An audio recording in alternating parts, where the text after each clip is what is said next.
Hey guys, tonight we begin with something darker than your morning coffee. Before you've had your morning coffee, the life of a medieval executioner. Not the dignified, hooded figure from Hollywood, not the silent professional with a freshly sharpened axe and a pension plan. I mean the real medieval executioner, the guy everyone needed but nobody wanted to sit next to at the tavern. The man who lived on the outskirts of town, literally and socially, doing society's dirtiest work while being treated like a walking curse. So before you get comfortable, take a moment to like the video and subscribe, but only if you genuinely enjoy what I do here. Let me know in the comments where you're tuning in from and what time it is for you. It's always fascinating to see who's joining us from around the world. Now, dim the lights. Maybe turn on a fan for that soft background hum, and let's ease into tonight's journey together. But first, let's think about this for a second. Have you ever had a job so bad that people literally wouldn't shake your hand? Have you wondered what it's like when your career choice makes you legally impure? Could you handle being so socially toxic that the baker won't sell you bread without gloves? What happens when your professional uniform is a literal mark of shame? Would you take a job that pays okay but means your kids can't go to school, you can't enter churches through the front door, and your neighbours throw garbage at your house for fun? And here's the real question. Could you actually kill someone in front of a cheering crowd and then go home and eat dinner? Well, congratulations. You've just woken up in medieval Europe. The year is 1347. You're the town executioner. Your neighbours hate you, the church barely tolerates you, and you've got 3 beheadings scheduled for Thursday. Your axe needs sharpening. Your reputation is already ruined. And honestly, things are only going to get worse from here. Let's be clear. Nobody grows up dreaming of becoming an executioner. There's no medieval career day where little Timmy raises his hand and says, I want to chop off heads for a living. So how did someone end up in this position? Simple. You were born into it, you committed a crime and this was your punishment. Or you were so desperately poor that when the town council came knocking with an offer, you said yes because the alternative was starving. Most executioners inherited the job from their fathers, creating whole dynasties of social outcasts. It was the ultimate family business, except instead of Johnson & Sons fine furniture, it was the Schmidts. We kill people for the government. If you were born into an executioner family, your fate was sealed before you could walk. Your father was an executioner, which meant you would be too. End of discussion. There was no guidance counsellor suggesting you explore your options. No gap year to find yourself. You were finding yourself all right, at the end of a blood-stained family tree that nobody else wanted to touch. From the moment you could hold a blade, you were being trained. Not in some prestigious apprenticeship with a master craftsman, but in the backyard, practicing on wooden posts and eventually livestock, learning the precise angle needed to sever a spine cleanly. And if you weren't born into it, well, things got even darker. Some men became executioners as punishment for their own crimes. Imagine being convicted of theft or assault, and instead of hanging you, the judge says, "Congratulations, you're now the official town killer." It was a sentence that kept you alive but destroyed everything else. You traded death for social death. You kept your head but lost your humanity in the eyes of everyone around you. It was the medieval version of witness protection, except instead of a new identity, you got a blood-soaked apron and a lifetime of hatred. Then there were the desperately poor, men who had nothing left. No land, no family, no prospects. When the town needed an executioner and nobody volunteered, which was always, they'd offer the job to whoever looked hungry enough to say yes. The pay wasn't terrible, at least compared to starving in a ditch. You'd get a small salary, housing of sorts, and the legal right to certain perks we'll talk about later. But you'd also get a life of complete isolation. It's like taking a job that pays well but requires you to wear a shirt that says "Everyone hates me" in giant letters. Forever. And here's the kicker. Once you became an executioner, you couldn't quit. This wasn't a job you could just walk away from when you found something better. You were legally bound to the position. If you refused to perform an execution, you could be imprisoned, fined, or in extreme cases, executed yourself. That's right, refusing to kill someone could get you killed. So whether you inherited the job, were sentenced to it, or took it out of desperation, you were trapped. The axe didn't just fall on the condemned. It fell on you too, just more slowly. The medieval executioner wasn't chosen because he was cruel or bloodthirsty. He was chosen because someone had to do it, and he was the only one desperate enough, damned enough or unlucky enough to say yes. Congratulations on your new position. Now, about your housing. You won't be living in town. Oh no! Executioners were forced to live outside the city walls, often near the gallows, the town dump, or the red light district. Sometimes all three, if you were especially unlucky. Your house wasn't just on the wrong side of the tracks. It was on the wrong side of civilization itself. The location was deliberate. Medieval people believed that executioners were spiritually contaminated, tainted by death, and their very presence could bring bad luck, disease, or divine punishment. So they stuck you out in the moral and physical wasteland, where the sewage ran freely and the only neighbours you had were prostitutes, lepers, and the occasional dead body waiting to be dealt with. Your new home was less a house and more a shed with aspirations. The walls were thin, the roof leaked, and the smell. Oh, the smell. Imagine living downwind from a slaughterhouse, a tannery, and an open sewer all at once. Now add the lingering stench of decomposing bodies from the nearby gallows, where corpses sometimes hung for weeks as warnings to others. That was your morning air. Refreshing, really. Like a aromatherapy session designed by someone who hated you personally. The location wasn't random. Town planners deliberately placed executioners' homes as far from respectable society as geographically possible, while still technically being under the town's jurisdiction. You were close enough that the authorities could summon you when needed, but far enough that decent folk didn't have to acknowledge your existence during their daily lives. It's the medieval equivalent of being unfriended, blocked, and banned from the group chat all at once. And the neighbours? Let's just say you weren't hosting block parties.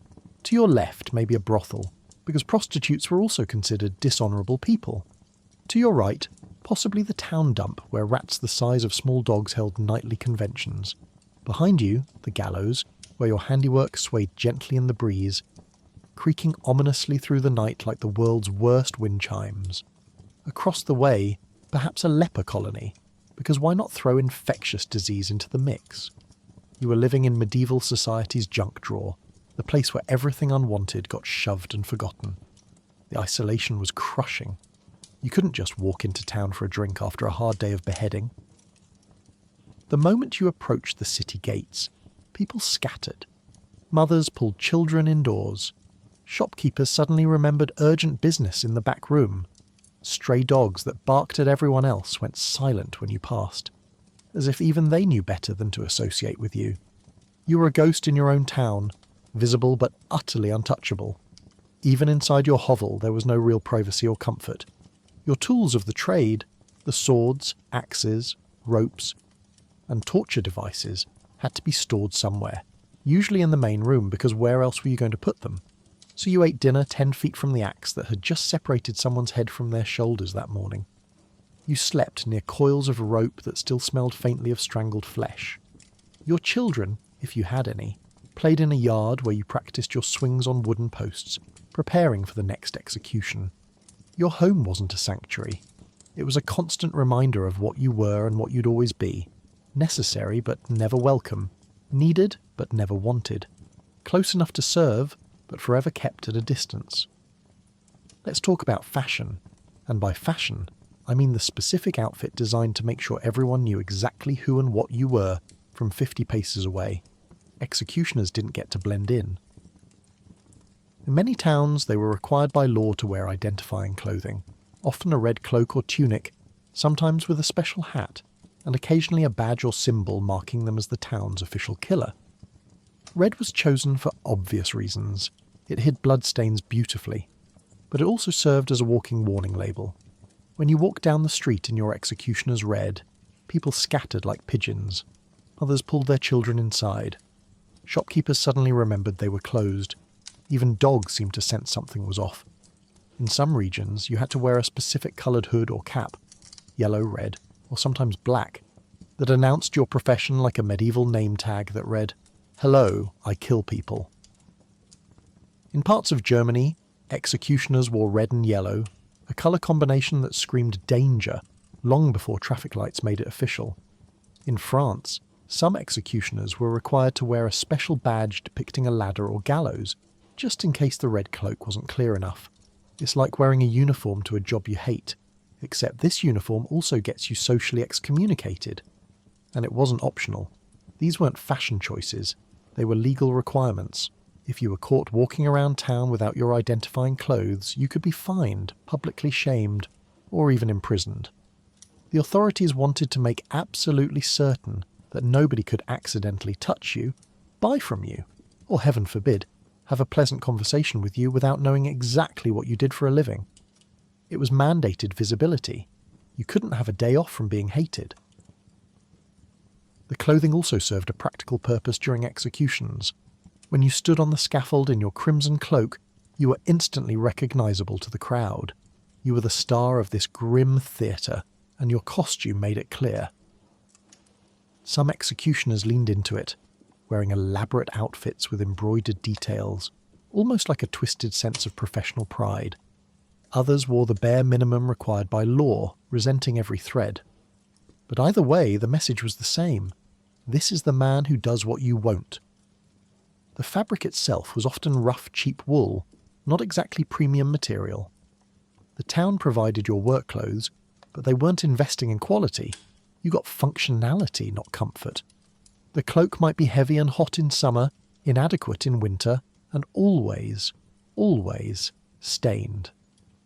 No amount of washing could completely remove the memories of what that red fabric had witnessed. The smell of smoke, blood, and sweat became permanent residents in the fibres, and when you came home and took off the cloak, you didn't stop being the executioner. There was no civilian version of you. You couldn't change into regular clothes and suddenly become just another townsperson. Everyone knew who you were. Your face was as recognisable as your outfit. Children pointed. Adults whispered. You were marked, inside and out. Even your family had to live with the stain. Your wife might not be required to wear red, but everyone knew who she was married to. Your children, though not in uniform, carried the mark of your profession in the way people looked at them, or more accurately looked away from them. Your clothing wasn't just a uniform. It was a brand, a scarlet letter that spelled out untouchable in a language everyone understood. You weren't dressing for success. You were dressing for survival in a world that wanted to see you coming from a mile away. You'd think getting paid would be the one upside of this gig. But no, even money wasn't safe from medieval superstition.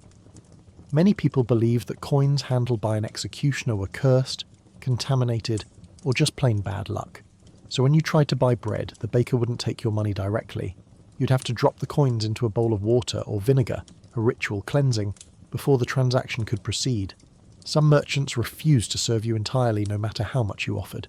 Others would only sell to you through intermediaries, as if your very touch could transmit death itself. And if you tried to pay with large denominations? Forget it. Nobody wanted to give you change. You'd either overpay for everything or get chased out of the shop.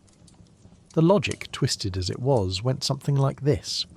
Your hands had touched death, therefore everything you touched was tainted. Never mind that the butcher handled dead animals all day, or that the gravedigger literally shoveled corpses for a living. You were special. You killed people on purpose with official approval, and that made your coins spiritually toxic. It's the medieval equivalent of someone refusing to touch a doorknob you've touched, except the doorknob is money, and everyone treats it like radioactive waste. Some towns had specific rules about executioner money. In certain German cities, you had to hammer a nail into a public post and hang your coins on it, then step back while the merchant approached, took the money and left your goods at a distance. No contact, no exchange of words, just a transaction performed like you were trading with a particularly dangerous wild animal. In other places, you'd drop coins into a basket of vinegar at the market entrance, let them sit for a prescribed amount of time, usually while someone said a prayer, and only then could they be used. The whole process turned a simple purchase into a ritual humiliation. And the prices? Oh, you paid more. Always. Merchants knew you had limited options, so they marked everything up. That loaf of bread that cost a peasant 2 coins, 4 coins for you, and you couldn't complain because complaining meant drawing even more attention to yourself, which often resulted in the merchant refusing to sell to you at all. You learned to shut up, overpay, and leave quickly. It was either that or starve. Some executioners tried to work around the system by sending their wives or children to shop for them. This sometimes worked, but only if the shopkeeper didn't recognise them. The moment they realised whose family you belonged to, the prices went up and the suspicious bowl of vinegar came out. Your contamination was hereditary, apparently. Medieval people believed the stain of your profession extended to your bloodline like some kind of genetic curse. The cruelest part? You needed these people. You couldn't grow all your own food or make all your own clothes. You had to interact with a town that despised you, that believed your very presence could blight crops or sour milk. So you stood there, in your red cloak dropping coins into blessed water, watching merchants handle your money with tongs or gloves, and you said nothing. Because what could you say? Eventually some executioners just stopped trying. They relied on barter, trading services or goods from their side businesses. And yes, there were side businesses which we'll get to, or they sent intermediaries, paying someone else to shop for them. It was expensive, inefficient, and deeply humiliating. But it was better than standing in the market square, holding out coins that no one would take, while children pointed and adults made the sign of the cross. Your money was good enough for the town treasury when they paid you, but in the hands of ordinary people, it might as well have been cursed. Let's address the elephant in the room. Your social calendar is about to become very, very empty. Executioners were legally and socially classified as dishonourable people, a category that also included gravediggers, tanners and prostitutes. This wasn't just rude, it was official policy. You couldn't join guilds, hold public office or testify in court with the same weight as a normal citizen. Your children couldn't attend regular schools or apprentice in respectable trades. If you had a daughter, good luck marrying her off to anyone outside another executioner family, and if you walked into a tavern... The room went silent. Not the cool, mysterious stranger kind of silent. The everyone's staring and nobody's making eye contact kind of silent. The legal classification of dishonourable wasn't just a social suggestion, it was codified law in many medieval jurisdictions. Your dishonour was official, documented, stamped, and filed away in town records. You were legally inferior to regular citizens, even poor ones. A beggar with nothing to his name had more legal standing than you did. If you witnessed a crime and tried to testify in court, your word carried less weight than a baker's or a blacksmith's. You were assumed to be morally compromised simply by virtue of your profession. After all, how could someone who killed people for a living be trusted to tell the truth? Friendships, forget about it. Even if someone was willing to befriend you privately, and that was rare, they'd never acknowledge you publicly. Being seen socialising with the executioner could damage their own reputation, cost them business, or get them ostracised by their own community. So any friendship you managed to form was conducted in secret, in shadows, like an affair. Except instead of hiding romance, you were hiding basic human connection. It's like being ghosted by an entire society that's also legally required to interact with you when they need someone murdered. Social events were particularly brutal.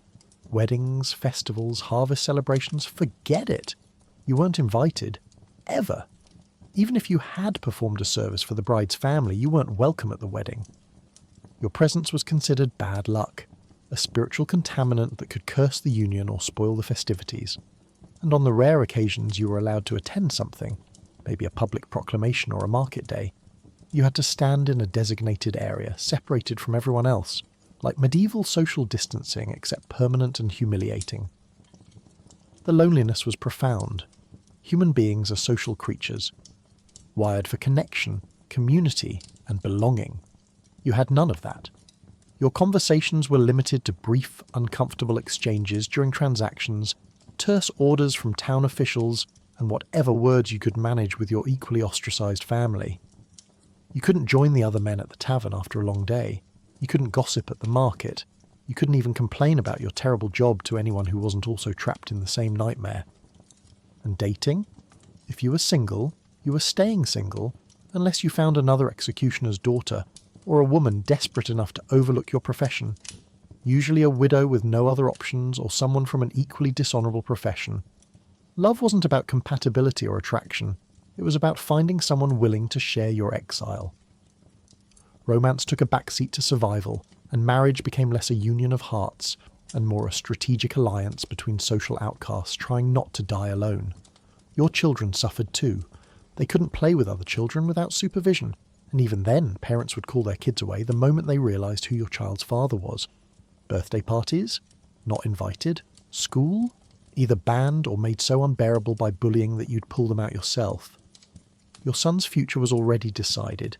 He'd become an executioner like you because no one else would hire him. Your daughter's prospects were even bleaker. You lived in a community but never belonged to it. You were necessary but never welcomed. You were seen but never acknowledged as fully human. And that isolation, that enforced loneliness, was often worse than the physical dangers of the job itself. You'd think the church, the great moral authority of medieval Europe, would welcome everyone, right? Wrong. Executioners were allowed to attend church but with special conditions. In many places you had to enter through a side door, sit in a designated section, away from the congregation, and leave before everyone else. You were spiritually necessary but socially toxic. The logic was twisted but medieval. Killing, even legally sanctioned killing, still stained the soul. You were doing God's dirty work, sure, but that didn't mean God wanted you sitting in the front pew. Some priests wouldn't even give you communion without special rituals of purification first. And forget about being buried in the churchyard. Your corpse was just as unwelcome as your living body. The side door wasn't even a real door sometimes. It was a servant's entrance, a back way, or occasionally just a gap in the wall that nobody else used. You'd arrive early, slip in quietly, and take your place in the executioner's corner.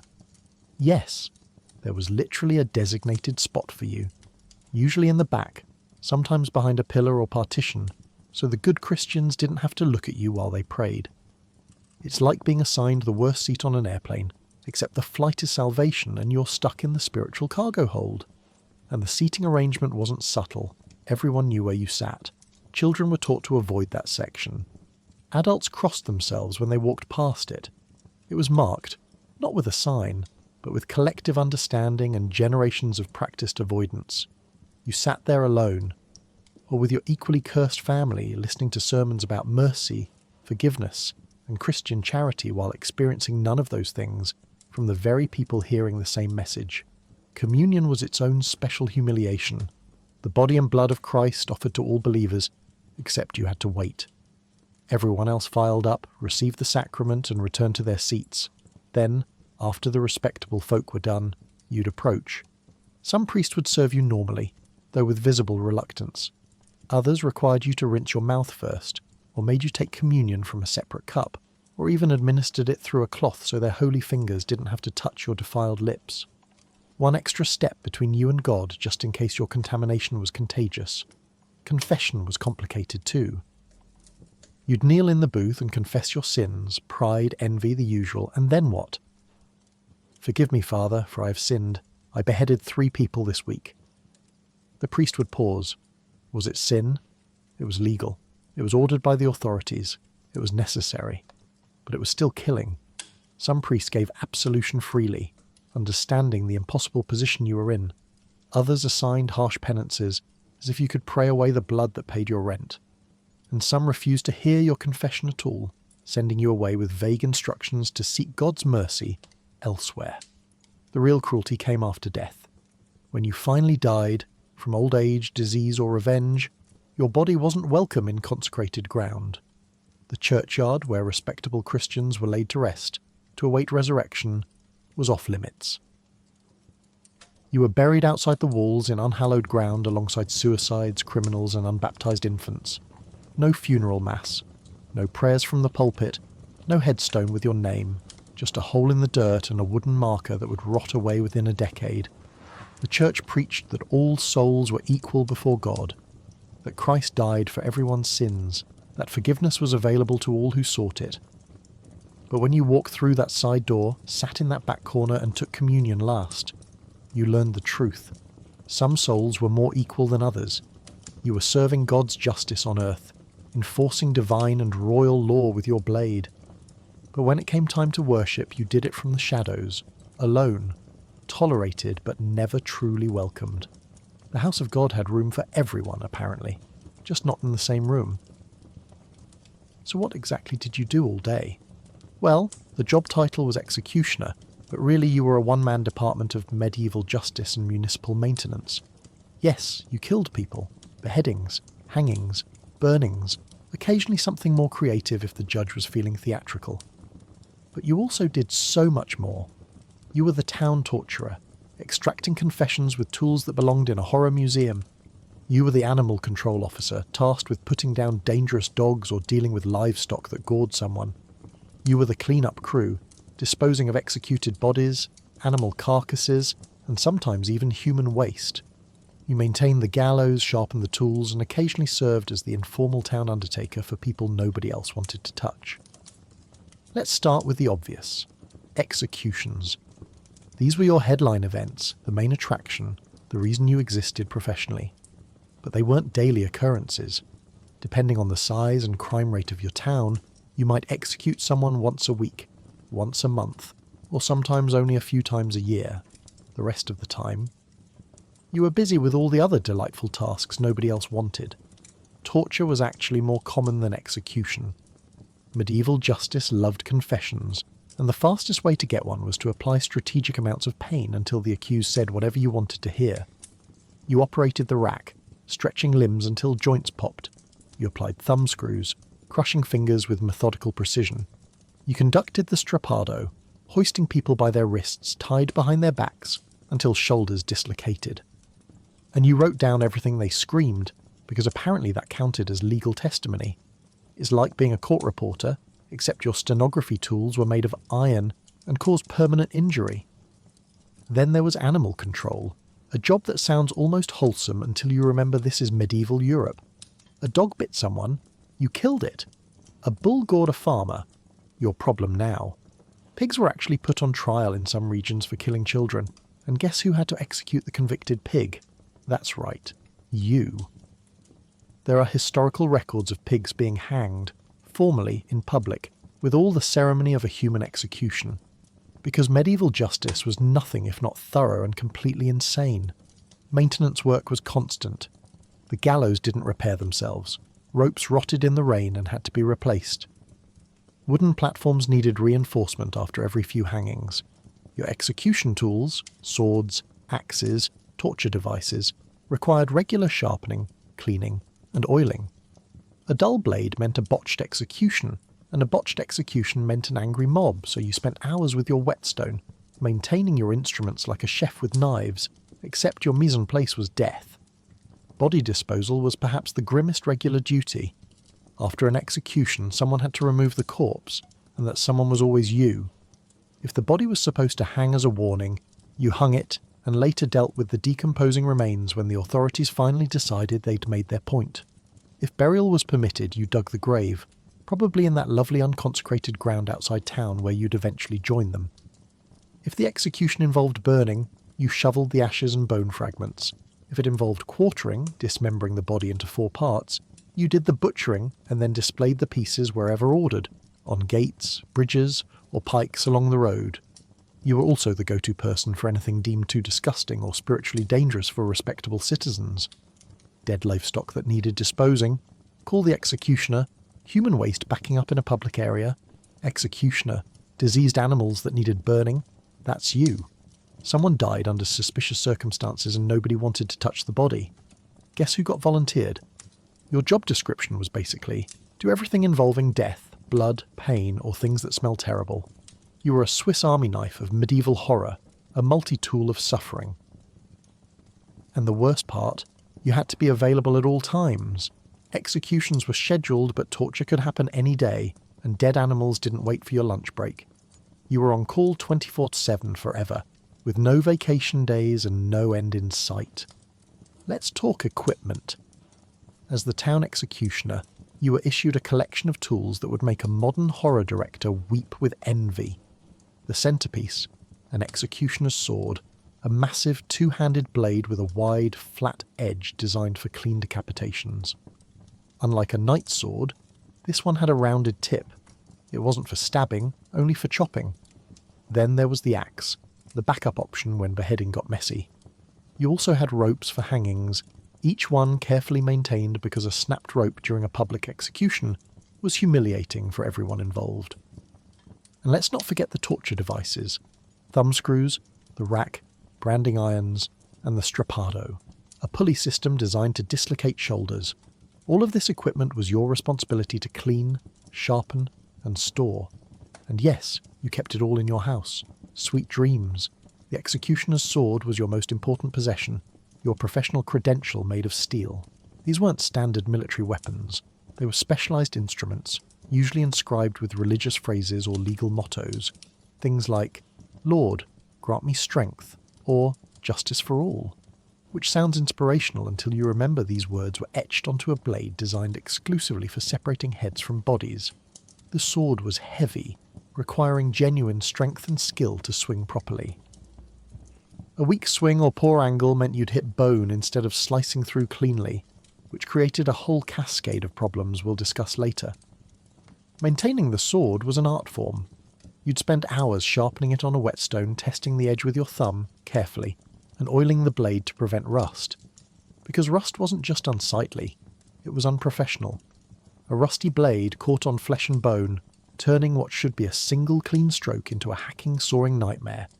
So you polished that blade like your life depended on it, because in a way it did. Your reputation, your safety from angry mobs, and your continued employment all rested on keeping that edge sharp enough to slice through a neck in one swing. The axe was your backup, though calling it a backup undersells how often you needed it. Not every execution was a beheading, and not every beheading went according to plan. The axe was smaller, easier to control, and useful for executions where precision mattered less than finality. It was also your tool for post-execution dismemberment, when the sentence called for quartering or display of body parts. Glamorous work, truly. Ropes were deceptively important. A good rope had to be strong enough to support a thrashing body, flexible enough to tie a proper noose, and durable enough to last multiple hangings. You inspected every inch before each use, looking for fraying, weak spots or rot.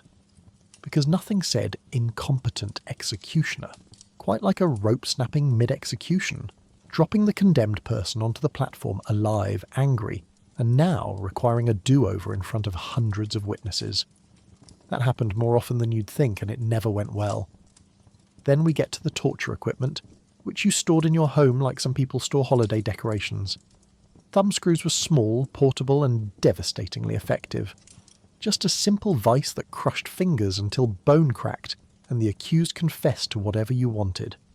The rack was larger, often kept in the dungeon or castle, but you maintained it, oiling the gears and ensuring the ropes didn't snap prematurely.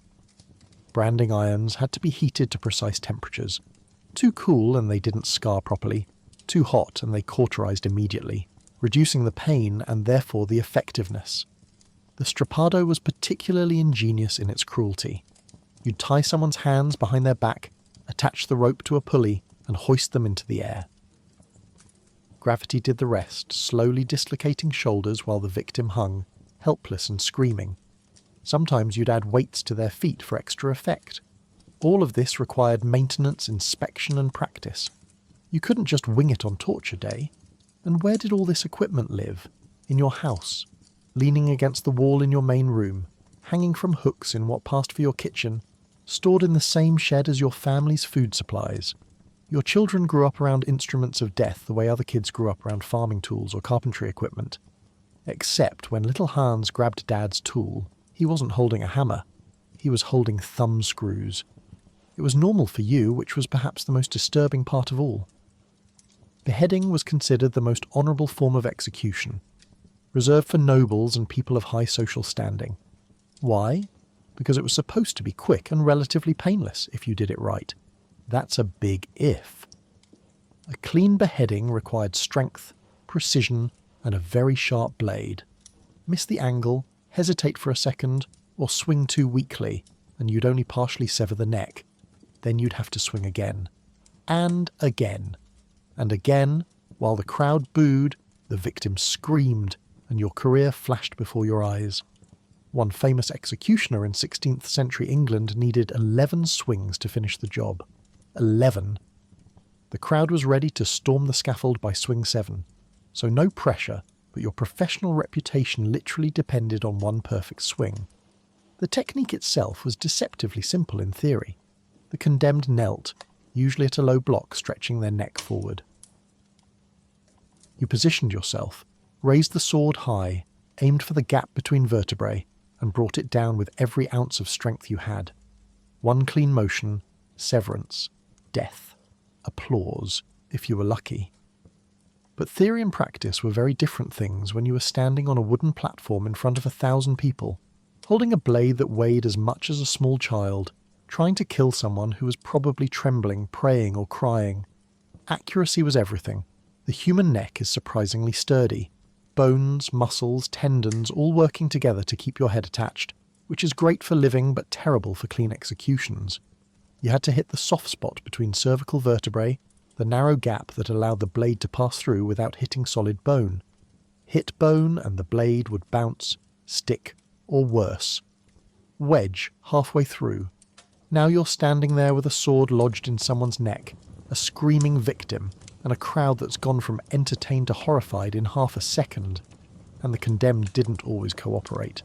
Some nobles faced death with dignity, kneeling perfectly still, making your job as easy as possible under the circumstances. Others panicked at the last moment, flinching, turning their head, or trying to stand up. One slight movement and your carefully aimed swing missed the mark entirely, striking shoulder, spine, or the back of the skull. Suddenly you're in a nightmare scenario. A wounded, screaming noble, blood everywhere, and you have to regroup and swing again while maintaining some semblance of professional composure. The pressure was immense, unlike a hanging where mechanical failure could be blamed on the rope, or a burning where the fire did most of the work. Beheading was all you. Your strength, your aim, your nerve. The crowd watched your every move, analysing your stance, your grip, the arc of your swing. They were execution connoisseurs, having seen enough beheadings to know good technique from bad, and they weren't shy about voicing their opinions. A clean execution earned respectful silence, maybe even grudging approval. A botched one earned boos, thrown vegetables, and sometimes rocks. Some executioners tried to minimise the risk by asking the condemned to stay perfectly still, positioning them just right, even practising the motion a few times without actually swinging. Others said a quick prayer before the stroke, hoping divine guidance would steady their hand. A few took a swig of ale beforehand for courage, which was risky because you needed steady hands more than liquid courage. The worst part was the aftermath of a botched beheading. The condemned's family often had the right to sue you or demand compensation for unnecessary suffering. The authorities might fine you, dock your pay, or in extreme cases remove you from the position entirely. Your reputation, the one thing that kept you safe from mob violence, was destroyed. And you'd have to live with the memory of those extra swings, the sounds, the blood, the way the body convulsed with each incomplete stroke. One perfect swing, that's all anyone expected. But it was also everything. Your entire career, your safety, your ability to do this impossible job depended on executing that single motion flawlessly, every single time, under the worst possible conditions. No practice runs. No second chances. Just you, a sword, and the weight of 1,000 watching eyes. If beheading was first class, hanging was economy seating, and just as uncomfortable. Hanging was the most common form of execution, used for thieves, murderers, and basically anyone who wasn't rich enough to afford a sword to the neck. Your job was to prepare the gallows, tie the noose correctly, and make sure the condemned dropped far enough to break their neck quickly. But here's the thing. Physics was not well understood in medieval Europe. Drop them too far and you'd accidentally decapitate them. Messy and embarrassing. Drop them too short and they'd slowly strangle to death, kicking and struggling for minutes while the crowd watched in horror. Either way, people blamed you. You were the professional. You were supposed to know what you were doing. Spoiler, you probably didn't. The gallows itself was your responsibility to maintain. This wasn't a sophisticated piece of engineering. It was basically a sturdy wooden frame with a crossbeam, a platform and a trap door if you were lucky enough to have one. Most medieval gallows didn't have trapdoors. The condemned simply climbed a ladder, you put the noose around their neck, and then you pushed them off or pulled the ladder away. Gravity handled the rest, though not always in the way anyone hoped. Tying the noose was an art you learned through trial and error, which is a polite way of saying you practiced on people and hoped for the best. The knot had to be positioned correctly, usually under the left ear so that when the body dropped the neck would snap quickly. severing the spinal cord and causing near-instant death. Get the position wrong, and the rope would simply tighten around the throat, cutting off air but leaving the condemned fully conscious, slowly suffocating, thrashing and kicking in what was called the dance, a term that sounds almost whimsical until you remember it described someone's final moments of terror and agony. The rope length was pure guesswork. You had to calculate the drop distance based on the person's weight, height and build. Too long, and the momentum would rip their head clean off, which technically achieved the goal, but created a spectacular mess and generally upset everyone, including you, who now had to clean it up. Too short, and you got the slow strangulation we just mentioned, which could last 5, 10, sometimes 15 minutes while the crowd grew restless, uncomfortable, and occasionally sympathetic to the person you were trying to kill. There was no formula, no manual, no executioner's handbook with a handy chart that said, for a 180-pound man, use exactly 6.3 feet of rope. You eyeballed it based on experience, which meant your first few hangings were learning experiences for you, and final experiences for them. Some executioners kept notes, trying to develop their own system. Others just winged it every time and hoped physics would be kind. And then there were complications. Ropes broke, not often, but often enough to be a recurring nightmare. Imagine the scene. The condemned drops, the rope goes taut, and then snap. They fall to the ground, bruised, terrified, but very much alive. Now what? Technically, some argued this was divine intervention, a sign from God that the person should be spared. But most courts didn't see it that way. You had to get another rope, haul the person back up the ladder, often while they begged for mercy or tried to run, and do the whole thing again. The crowd's mood shifted from entertained to deeply uncomfortable. Nobody enjoyed a hanging intermission. The crowd watched everything. They studied how long it took for the struggling to stop, how much the body convulsed, whether the condemned urinated or defecated, which always happened because bodily functions don't care about dignity and death. They judged you based on factors you couldn't always control. Was it quick? Was it clean? Did the person suffer unnecessarily? Sometimes family members would rush forward and pull on the condemned's legs, adding weight to speed up the death. This was seen as an act of mercy, helping their loved one die faster. You were expected to allow it, even though it made your calculations meaningless and turned the execution into an awkward collaborative effort between you and grief-stricken relatives. Other times, you'd be bribed to do the same thing yourself, to hang on the body, adding your weight to ensure a quicker death. It was gruesome, but it was considered humane. Hanging was efficient and cheap, which is why it was everywhere.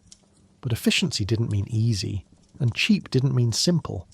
Every hanging was a gamble, a test of your makeshift understanding of anatomy and physics, and a very public demonstration of whether you actually knew what you were doing. If there was one execution method that everyone, including you, dreaded, it was burning at the stake, reserved primarily for heretics, witches, and people accused of serious religious crimes. Burning was slow, agonizing, and horrifically public. Your job was to build the pyre, chain the condemned to the stake, and light the fire. Then you stood there and watched them die, slowly, as the flames consumed them. If you were feeling merciful, and the authorities allowed it, you might secretly strangle them first or place bags of gunpowder around their neck to speed things up. But if the church demanded a full burn, you had no choice. You stood there smelling burning flesh, listening to screams, while the crowd either cheered or vomited depending on their tolerance, and afterward you had to clean up the remains, charred bones, ash, and the chains. All part of the job. Building the pyre was its own ordeal. You needed enough wood to sustain a fire hot enough to kill someone, but not so much that it burned too quickly. Greenwood smoked more, which could suffocate the condemned faster. A mercy, actually, since smoke inhalation killed before the flames reached vital organs. Dry wood burned hotter and faster, which sounds more efficient until you realise that meant more pain, not less. The flames would sear flesh and cook the person alive while they remained fully conscious and screaming. You had to stack the wood carefully, creating airflow for the fire to breathe while positioning the condemned high enough that the flames would reach them, but not so high that they'd simply roast slowly like a medieval rotisserie. The condemned was chained or tied to a central stake, a thick wooden post driven into the ground. You bound them tightly because panic and pain made people thrash, and a person breaking free from a burning pyre created chaos nobody wanted to deal with. Sometimes you were allowed to tie a small bag of gunpowder around their neck or place it near their heart. When the flames reached it, the explosion would kill them instantly, or at least faster than burning alive. It was a mercy you could offer only if the authorities weren't watching too closely, because some judges and church officials wanted the condemned to suffer as publicly and completely as possible, as a warning to others considering heresy or witchcraft. Then came the lighting. You'd take a torch and set the kindling at the base of the pyre ablaze. The fire spread slowly at first, crackling through the smaller sticks, building heat and creeping upward. The condemned would feel the heat before the flames, their skin beginning to blister from the radiating temperature. Then the screaming started, raw, primal, utterly inhuman sounds of someone experiencing unimaginable agony. The crowd's reaction varied wildly. Some cheered, convinced they were witnessing divine justice. Others looked away, covering their children's eyes. A few fainted or vomited from the smell. Burning human flesh has a distinct, sweet, stomach-turning odour that clung to your clothes and hair for days afterward. The death itself was neither quick nor dignified. If the smoke was thick, the person might lose consciousness from inhalation within a few minutes. Still awful, but at least brief. If the fire was poorly built or the wind shifted, they could remain conscious much longer, feeling their skin blacken and crack, their muscles cook, their fat render and drip into the flames like tallow from a candle. Medieval medicine didn't understand shock the way we do now, but executioners learned through horrifying experience that the human body could endure far more pain than anyone thought possible before finally shutting down. You stood there the entire time. You couldn't leave. You had to ensure the execution was carried out completely, that the fire didn't go out prematurely, that nothing went wrong. You watched. You listened. You breathed in the smoke and the smell. And you tried not to think too hard about the fact that this person, whatever their alleged crimes, was dying one of the worst deaths imaginable, and you were the one who made it happen. Afterward came the cleanup, which was somehow even worse than the execution itself. Once the flames died down, you sifted through the ashes and charred bones. Sometimes the church required you to gather the remains and dispose of them in a specific way, scattered in a river, buried in unconsecrated ground, or kept as evidence that justice was served. You collected the chains, still hot, now permanently stained and warped from the heat. You swept the ashes, and you carried the memory of those screams with you, because some sounds don't fade, no matter how much you drink or pray or try to forget. Executions were your headline act, but torture was your day-to-day grind. Medieval justice operated on confessions, and confessions were usually obtained through pain. Your job as the town executioner often included extracting these confessions in the dungeon, using a variety of creative and horrifying devices. The rack stretched limbs until joints dislocated. Thumbscrews crushed fingers. The strappado lifted victims by their wrists tied behind their backs, dislocating shoulders. The Iron Maiden, though possibly a later invention or exaggeration, was said to encase victims in spikes. You didn't ask questions, you just turned the crank, tightened the screws, and recorded whatever the victim screamed. And then, after they confessed, guess who got to execute them? That's right, you. The torture was just the opening act. The logic of medieval torture was straightforward and deeply flawed. Pain produced truth. Never mind that people under extreme duress will say absolutely anything to make it stop. Medieval courts believed that physical suffering forced the soul to reveal its secrets, that the body couldn't lie under such strain. So when someone was accused of theft, heresy, witchcraft, or treason, they were brought to you, and you were expected to extract a confession through the systematic application of agony. It was detective work with a medieval twist. Instead of gathering evidence, you manufactured it through screams. The rack was perhaps the most infamous device. The accused was strapped to a wooden frame by their wrists and ankles, and then you turned a crank that slowly pulled their limbs in opposite directions. At first, there was just tension. Then joints began to strain. Then ligaments stretched beyond their natural limits.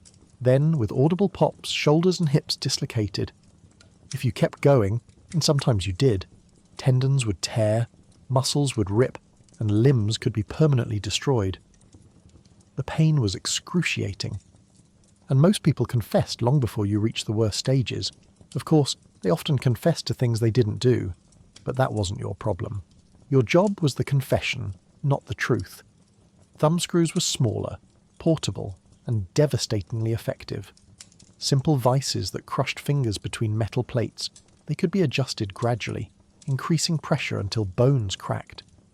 You'd place them on a prisoner's thumbs or fingers and tighten slowly, asking questions between each turn. The pain was focused, intense, and impossible to ignore. Some people passed out from the agony, others confessed immediately.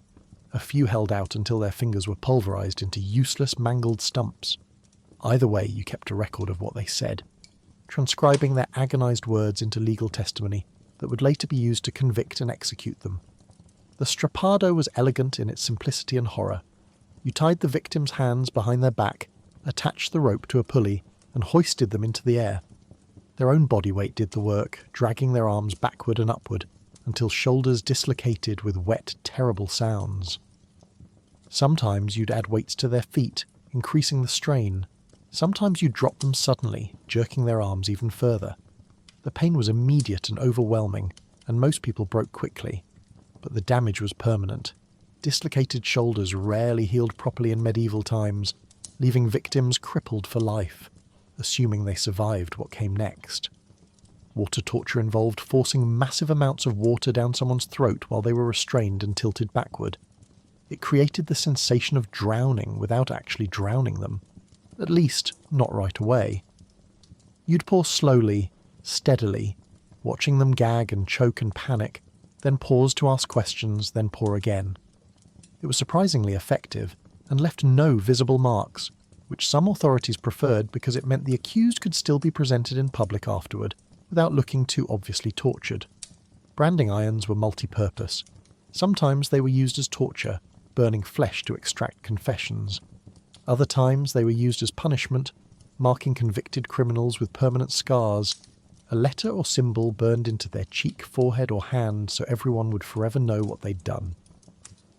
You had to heat the iron to just the right temperature, hot enough to scar permanently, but not so hot that it cauterized immediately and reduced the pain, because pain was the point. Always. The worst part of torture wasn't just the physical acts, it was the psychological weight. You were inflicting unimaginable suffering on people who might be innocent. Medieval justice didn't presume innocence. It presumed guilt and used torture to confirm it. And you were the instrument of that system, the human being who turned the cranks, tightened the screws, and transformed living people into broken, confessing wrecks. Then, after they'd given you what the courts wanted, you'd often be the same person who executed them days or weeks later. You were with them from their first scream to their last breath. And that kind of intimate brutality left marks no amount of prayer could wash away. Here's something they don't tell you. Being an executioner wasn't just about killing people. It was about putting on a show. Public executions were major events, part justice, part entertainment, part moral lesson. Crowds of hundreds, sometimes thousands, gathered to watch. They brought food, drinks, children. It was like a medieval sporting event, except the main attraction was someone dying, and you were the star performer. And if you messed up, if your axe bounced off, if the noose broke, if you hesitated, the crowd turned on you instantly. They booed, threw garbage, shouted insults. Some executioners were attacked by angry mobs when an execution went wrong. You were there to deliver justice, but you were also there to entertain. Mess up the performance, and you might become the next person on the scaffold. Executions were scheduled events, announced days in advance with proclamations read in the town square and posted on church doors. The authorities wanted maximum attendance because public executions served multiple purposes. They demonstrated the power of law, deterred crime through fear, and provided a grim form of public entertainment in a world where entertainment options were limited to church services, market days, and watching your neighbour's pig give birth. So when execution day arrived, people came from miles around, treating it like a festival. Vendors set up stalls selling food and drink. Pickpockets worked the crowd. Children sat on their fathers' shoulders for a better view. You were expected to arrive with ceremony. In some towns, you'd lead a procession from the prison to the execution site, walking ahead of the condemned while crowds lined the streets. You wore your official red cloak, carried your tools openly, and played your part in the theatrical production. The condemned was sometimes allowed to address the crowd, a final speech, a confession, a plea for prayers. You stood nearby, waiting, while they spoke their last words. Sometimes they apologized, sometimes they proclaimed innocence, sometimes they cursed everyone present, including you. You learned not to take it personally. The scaffold itself was built for visibility. Raised platforms ensured everyone could see the action, like stadium seating at a particularly morbid concert. You climbed the steps, positioned the condemned, and prepared your tools while hundreds or thousands of eyes watched your every movement. They analysed your technique, your confidence, your composure.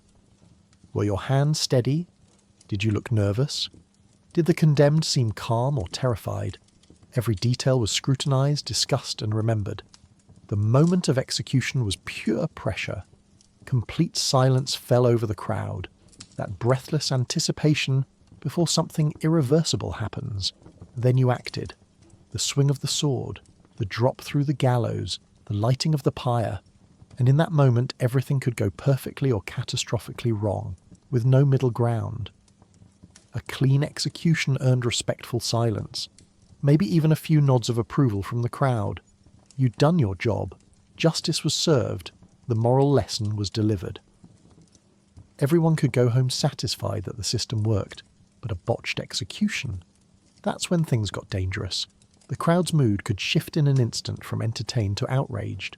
If your blade bounced off bone, if the rope snapped, if the condemned suffered unnecessarily, the audience turned hostile.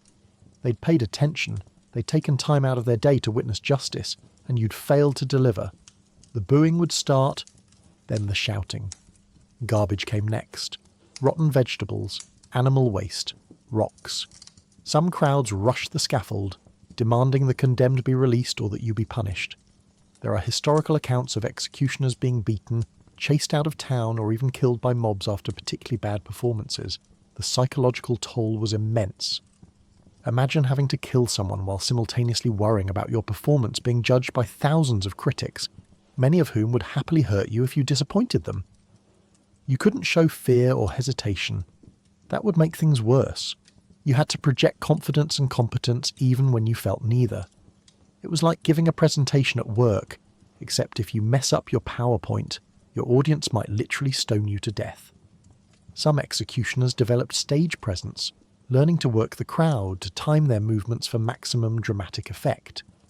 Others just tried to get through it as quickly and efficiently as possible, minimizing their time in the spotlight.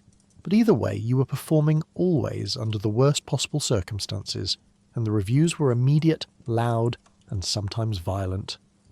You weren't just an executioner. You were an actor in a show where the stakes were life, death, and your own survival, and the audience had no mercy for a bad performance. Once the execution was over and the crowd dispersed, your job wasn't done, not even close.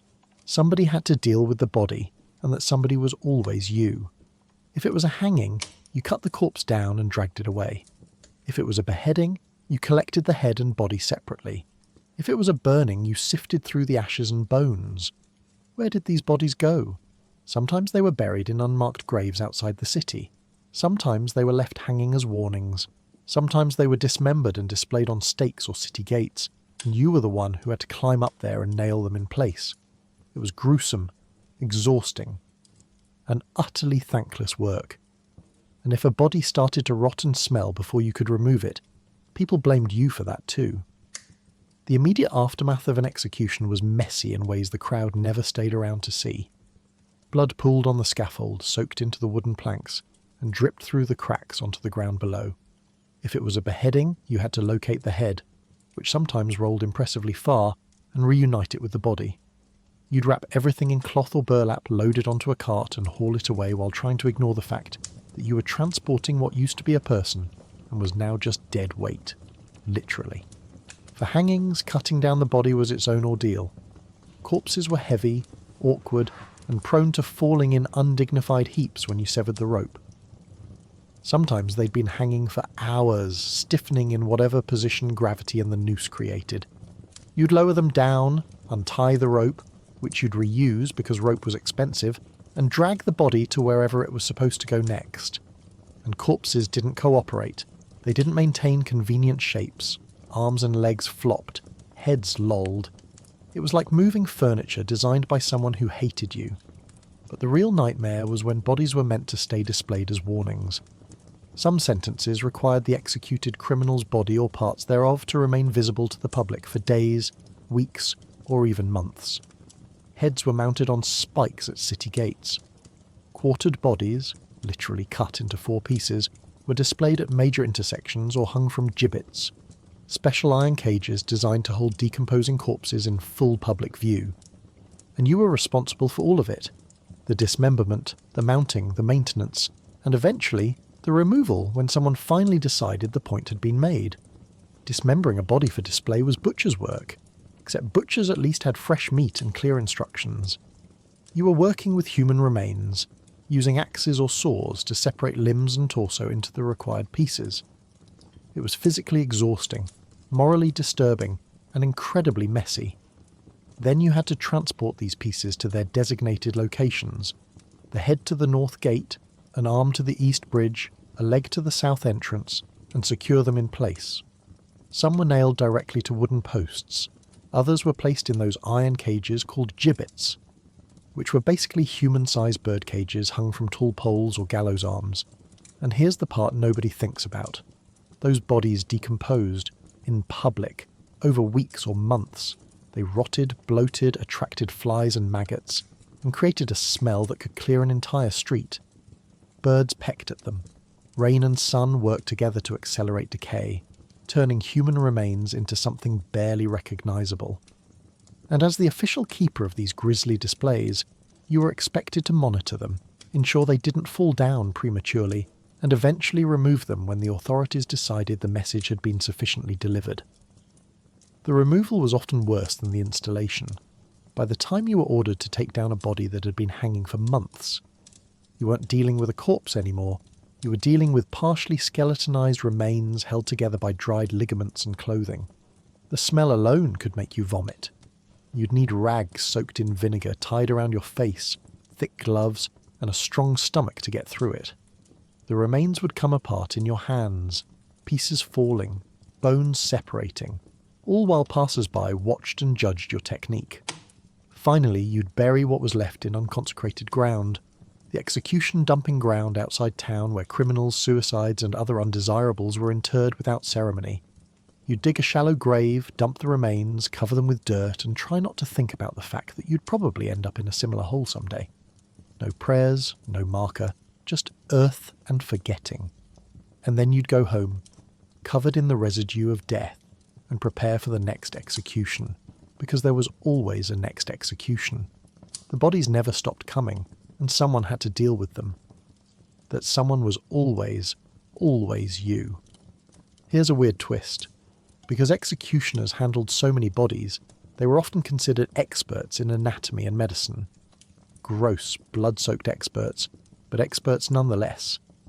Many executioners ran side businesses selling medicinal remedies made from the bodies they executed. Fresh blood was believed to cure epilepsy. Human fat treated arthritis. Ground skull powder was used in potions. Pieces of the hanging rope were sold as good luck charms. Executed criminals' hands were thought to have magical properties. So after you finished killing someone, you'd butcher the corpse, bottle the blood, scrape off the fat, and sell it to desperate townsfolk who believed it would cure their ills. It was entrepreneurship born from desperation, and it worked, because nobody else wanted to touch a corpse, but everyone wanted a miracle cure. The logic behind this macabre marketplace was rooted in medieval beliefs about the transfer of life force and spiritual energy. A person who died violently, especially a young, healthy criminal, was thought to retain vitality even in death. Their blood was still warm, their flesh still fresh, and that freshness could supposedly be transferred to the sick through consumption or application. It sounds insane by modern standards, but in a world without antibiotics, surgery, or real medical understanding, people were willing to try anything. and executioners, already socially contaminated and desperate for additional income, were happy to supply the demand. Blood was the most sought-after commodity. Immediately after a beheading, you'd catch the blood in bowls or bottles while it was still warm. People suffering from epilepsy would drink it fresh, believing it would cure their seizures. Others used it in rituals or mixed it with wine to treat various ailments. The blood had to be fresh, within minutes of death, so customers would often wait near the scaffold with their containers ready, like the world's most disturbing food truck service. You'd hand over the warm blood, collect your coins, and move on to harvesting the next part. Human fat, or corpse grease, was rendered from executed bodies and sold as a treatment for joint pain, arthritis, and skin conditions. You'd strip fat from the corpse, usually from around the abdomen or thighs, melt it down over heat, and package it in small containers. People would rub it on their aching joints, or use it as a base for ointments. The smell was probably revolting, but desperate people overlook such details when they're in constant pain, and medieval medicine offers few alternatives. Body parts had their own markets. The hand of glory, the severed hand of a hanged criminal, was believed to have magical properties, particularly for thieves who thought it could render them invisible or put victims to sleep. You'd preserve the hand through a complicated process involving pickling and drying, then sell it for a substantial sum. Fingers, especially thumbs, were also valuable for similar superstitious purposes. Some buyers wanted them for luck charms, others for dark rituals. Pieces of the hanging rope were surprisingly profitable. People believed that rope used to execute a criminal absorbed some kind of power or luck, and owning a piece could bring fortune or protection. After each hanging, you'd cut the rope into small sections and sell them to the crowd. It was pure profit. The rope had already served its primary purpose, and now it was generating income. Some executioners even advertised particularly notorious executions, knowing the rope would sell for higher prices if the criminal was famous, or the crime especially heinous. Skull fragments and bone powder were ground into medicinal preparations. Powdered skull was mixed into tonics meant to cure headaches, improve virility, or ward off evil spirits. You'd collect skulls from executed criminals, crush them with a mortar and pestle, and package the powder for sale. It required no special preparation beyond grinding, and customers believed they were purchasing concentrated human essence with healing properties. The clothing of the executed also had value. As executioner, you often had the legal right to claim the condemned's clothes as part of your compensation. These weren't just rags. Some criminals were well dressed before their fall from grace. You could sell the clothing outright, or, if it was blood-stained from the execution, market it to people who believed such items carried powerful spiritual energy. Blood-soaked shirts from notable executions could fetch good prices from collectors of morbid curiosities. The irony was thick. You were the most socially contaminated person in town, yet people sought you out for healing remedies. They wouldn't shake your hand or sit near you in church, but they'd gladly buy your bottles of fresh criminal blood or jars of rendered human fat.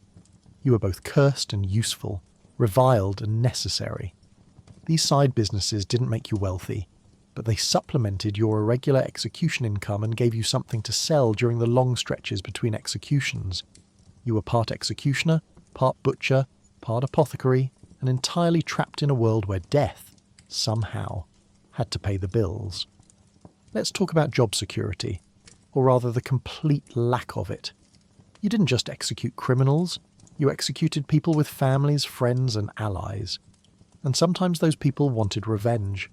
Executioners lived under constant threat of retaliation. Angry relatives might ambush you on your way home. Vengeful friends might burn down your house. You couldn't trust anyone, because anyone might be connected to someone you killed last month. Some executioners hired bodyguards, others moved frequently. A few carried weapons everywhere, even to church, if they were allowed inside. You slept lightly, checked your food for poison, and taught your children to be constantly vigilant. Being an executioner didn't just ruin your social life, it put a target on your back for life. Every execution created potential enemies. That thief you hanged last Tuesday? He had 3 brothers, 2 cousins, and a very angry mother who now knew exactly who to blame for her son's death. That heretic you burned at the stake. Her followers considered her a martyr and you a murderer. Even criminals who deserved their fate, and many genuinely did, left behind people who mourned them and grief mixed with anger created dangerous motivation. You were the visible face of their loved one's death, the person who actually did the deed, and that made you a target in ways that judges, juries, and accusers never were. The threat wasn't always immediate. Sometimes revenge came quickly. An ambush the same night, a knife in the dark while you walked home from the execution. But sometimes it simmered for months or years. A family member might wait until they thought you'd forgotten, until your guard was down, and then strike when you least expected it. You couldn't relax, ever. Every stranger on the street could be an avenger in disguise. Every unexpected knock on the door could be the beginning of your end. Your home, already isolated outside the city walls, became both sanctuary and trap. It was far from help if someone attacked, but at least you saw people coming. Some executioners fortified their homes with bars on windows, reinforced doors and dogs that barked at strangers. You learned to sleep near weapons, a sword by the bed, a dagger under the pillow, an axe propped in the corner. Your wife probably slept even worse than you did, knowing that any night could bring violence to your door. Poison was a constant worry. You couldn't eat at taverns or accept food from neighbours, not that neighbours were offering. Even the food you purchased at market was suspect. Who handled it before it reached you? Did the baker's son's friend have a brother you executed last year? You couldn't remember all the faces, all the names, all the possible connections, so you grew paranoid about food, sometimes growing your own, or having family members taste everything first.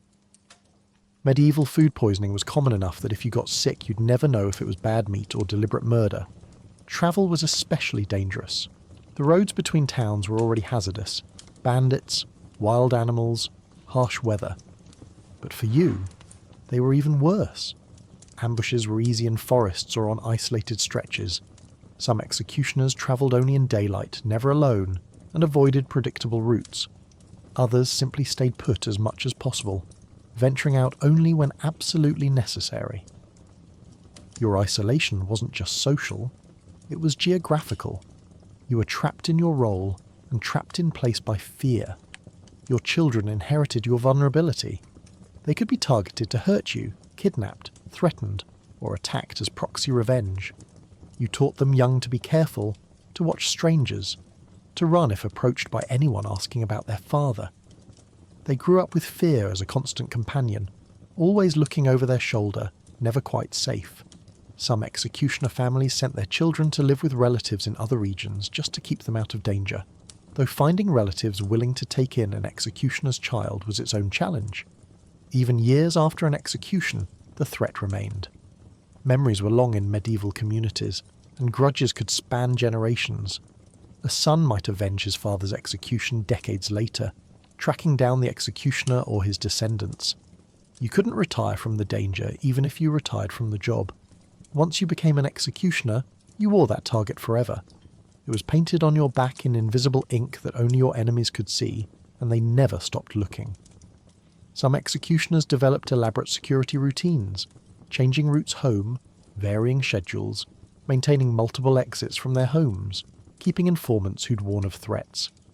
Others lived in resignation, accepting that revenge might come someday and hoping it wouldn't be too painful when it did. A few even made peace with former enemies, negotiating truces or offering compensation, though such arrangements were rare and fragile. Most just lived with the fear, day after day, night after night, until either revenge came or death arrived from some other cause. Either way, you never truly rested. The job was dangerous, but the aftermath lasted forever. It wasn't just you who suffered. Your entire family was branded by your profession. Your wife couldn't join the Women's Guild. Your children couldn't attend regular school or apprentice with respectable tradesmen. Your daughters would struggle to find husbands outside of other executioner families. Medieval society didn't just punish you, it punished everyone related to you. And your kids didn't get a choice. If you had a son, he'd likely be forced into the family business, whether he wanted to or not. Because who else would marry your daughter or hire your son once everyone knew their father was the town executioner? It was a hereditary curse, passed down through generations like a bloody inheritance. Your wife bore a particularly cruel burden. She didn't choose this life. She married you, perhaps before you became an executioner, or maybe she was from another executioner family and had no other options. Either way, she now shared your contamination. Other women avoided her at the market. She couldn't participate in communal activities like baking bread in shared ovens or washing clothes at the river with other wives. The women's guilds, which provided social support, economic opportunity and community for medieval women, were closed to her. She was isolated, just like you, except she hadn't even committed the acts that justified the ostracism. She was guilty only by marriage, sentenced to social death for loving the wrong person. Your children had it even worse in some ways, because they were born into condemnation they couldn't understand. From the moment they could walk, they were marked. Other children were taught to avoid them. Don't play with the executioner's boy, his father touches death. Stay away from those girls, their whole family is cursed. Birthday celebrations? Not invited. Games in the town square? They'd be pushed away, sometimes violently. Childhood, which should be about innocence and discovery, became a daily lesson in rejection and shame. Education was effectively impossible. Schools, run by the church or local guilds, generally refused executioner children. Even if they were technically allowed to attend, the bullying from other students and hostility from teachers made it unbearable. You couldn't send your child somewhere to learn reading, writing or arithmetic without subjecting them to daily humiliation and sometimes physical violence. So most executioner families educated their children at home, if they had the literacy to do so, or the children simply grew up illiterate, further limiting their future options. Apprenticeships, the standard path to a trade or profession in medieval society, were closed off entirely. No baker wanted an executioner's son learning to knead dough. No blacksmith would take on an executioner's child as an apprentice. No merchant would train them in commerce. The traditional pathways to economic independence and social respectability simply didn't exist for your children. Their father's profession had poisoned every possible future before they were old enough to choose one. For your sons, the path was grimly clear. They would become executioners too, not by choice, but by elimination of alternatives. When every other door was closed, when every respectable profession rejected them, when even menial labour was denied because of their father's work, what remained? The family business, the bloody inheritance. You'd train your son yourself, teaching him to swing the sword, tie the noose, operate the torture devices, and you'd watch his childhood innocence die with every lesson, knowing you were condemning him to the same isolated, feared existence you'd endured. Some sons rebelled, running away to other regions where their family name wasn't known, trying to start fresh. But most stayed, accepting their fate with resignation or resentment, and the cycle continued. Your daughters faced different but equally bleak prospects. Marriage was their primary path to security in medieval society, but who would marry an executioner's daughter? Respectable men avoided them. Their families wouldn't allow such a union. It would contaminate their own lineage, taint their reputation, and mark their own children as connected to death.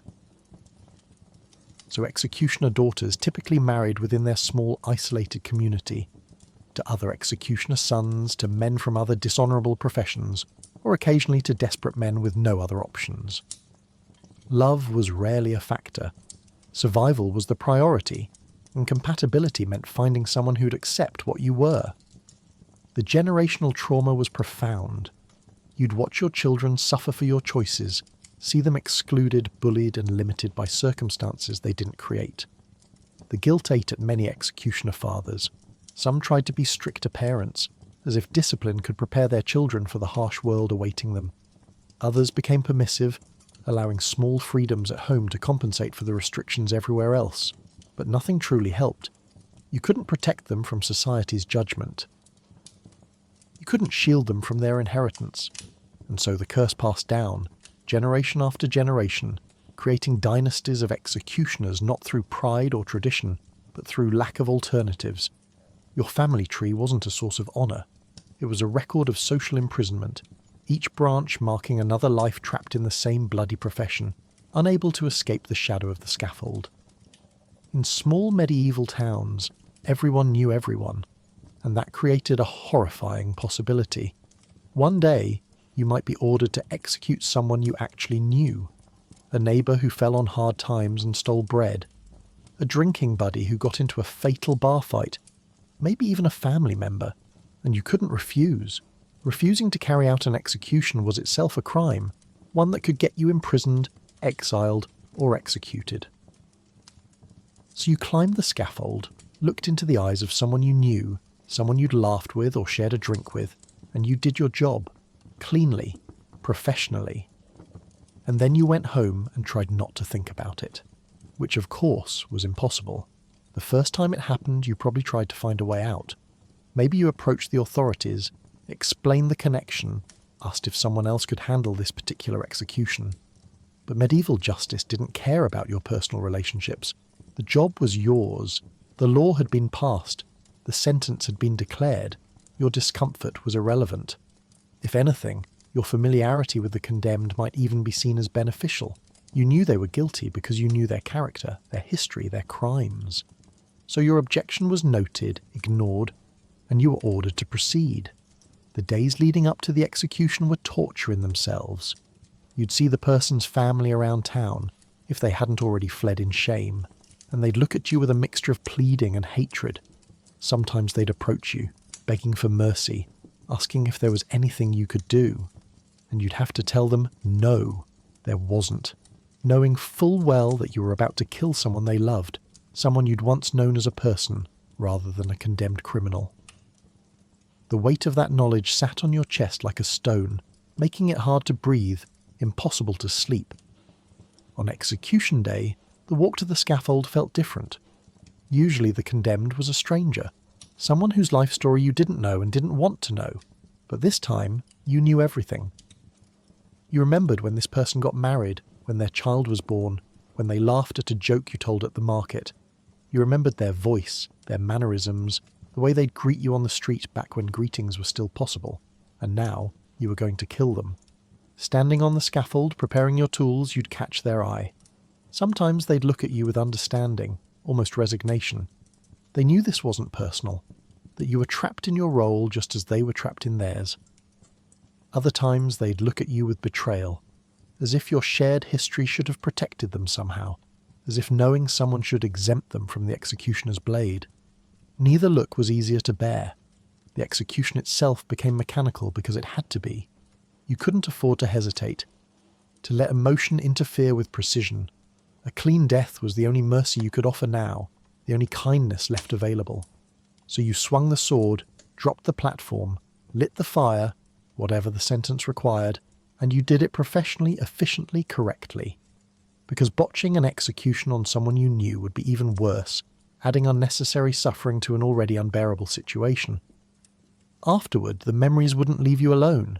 You'd remember executing a stranger, sure, but those faces blurred together eventually, becoming a parade of nameless condemned. But someone you knew, that face stayed sharp, vivid, haunting. You'd remember the last conversation you had with them, back when they were free. You'd remember their family, their children, their lives before everything went wrong. And you'd carry the knowledge that you were the one who ended it all, that your hand delivered the final stroke. The town's reaction was complicated. Some people understood the impossible position you were in. You were just doing your job, following orders, trapped in a role you couldn't escape. Others saw it as the ultimate betrayal, proof that executioners truly were monsters without human feeling. How could you kill someone you knew? What kind of person could do that? The answer, of course, was a person with no choice, but medieval society wasn't interested in nuance. You were judged, condemned in the court of public opinion, and your already minimal social standing took another hit. The worst cases involved family. There are historical records, thankfully rare, of executioners being ordered to execute their own relatives. A brother, a cousin, even in extreme cases a son or daughter. The law made no exceptions for blood relations. If your family member committed a capital crime, and you were the town executioner, the job fell to you. Some executioners fled rather than comply, accepting exile over patricide. Others went through with it and were never the same afterward. Broken by the act, haunted until death. You learned not to form connections after that. If knowing someone meant potentially having to execute them, better not to know anyone at all. It was another layer of isolation, another wall between you and humanity. You were already socially dead. Now you made yourself emotionally dead too, because it was the only way to survive the possibility that tomorrow's condemned might have a familiar face. Every executioner's nightmare, the botched execution. It happened more often than anyone wanted to admit. The sword wasn't sharp enough. You misjudged the angle. The prisoner moved at the last second. Suddenly, instead of a clean kill, you've got a half-severed neck, screaming, blood spraying everywhere, and a crowd that's gone from entertained to horrified. Now you have to swing again, and maybe again. Each swing more panicked than the last. By the time it's finally over, your reputation is destroyed. The crowd is furious, and you might even face legal consequences for cruel and unusual punishment. Some executioners were fired after a single botched job. Others were run out of town. A few were killed by mobs. One bad day, and your career, and possibly your life, was over. The moment you realised it had gone wrong, time seemed to slow down and speed up simultaneously. Your blade struck, but instead of the clean separation you'd practiced 1,000 times, you felt resistance. Bone, cartilage, tissue refusing to yield. The condemned's body jerked. Blood sprayed, but they weren't dead. They were screaming, or trying to scream through a partially severed windpipe which created sounds that would haunt you forever. The crowd's collective gasp turned into shouts, and you were standing there, sword in hand, realising you'd just created a nightmare for everyone present, most of all yourself. Panic was the enemy, but panic was inevitable. Your hands, already slick with blood, gripped the sword tighter.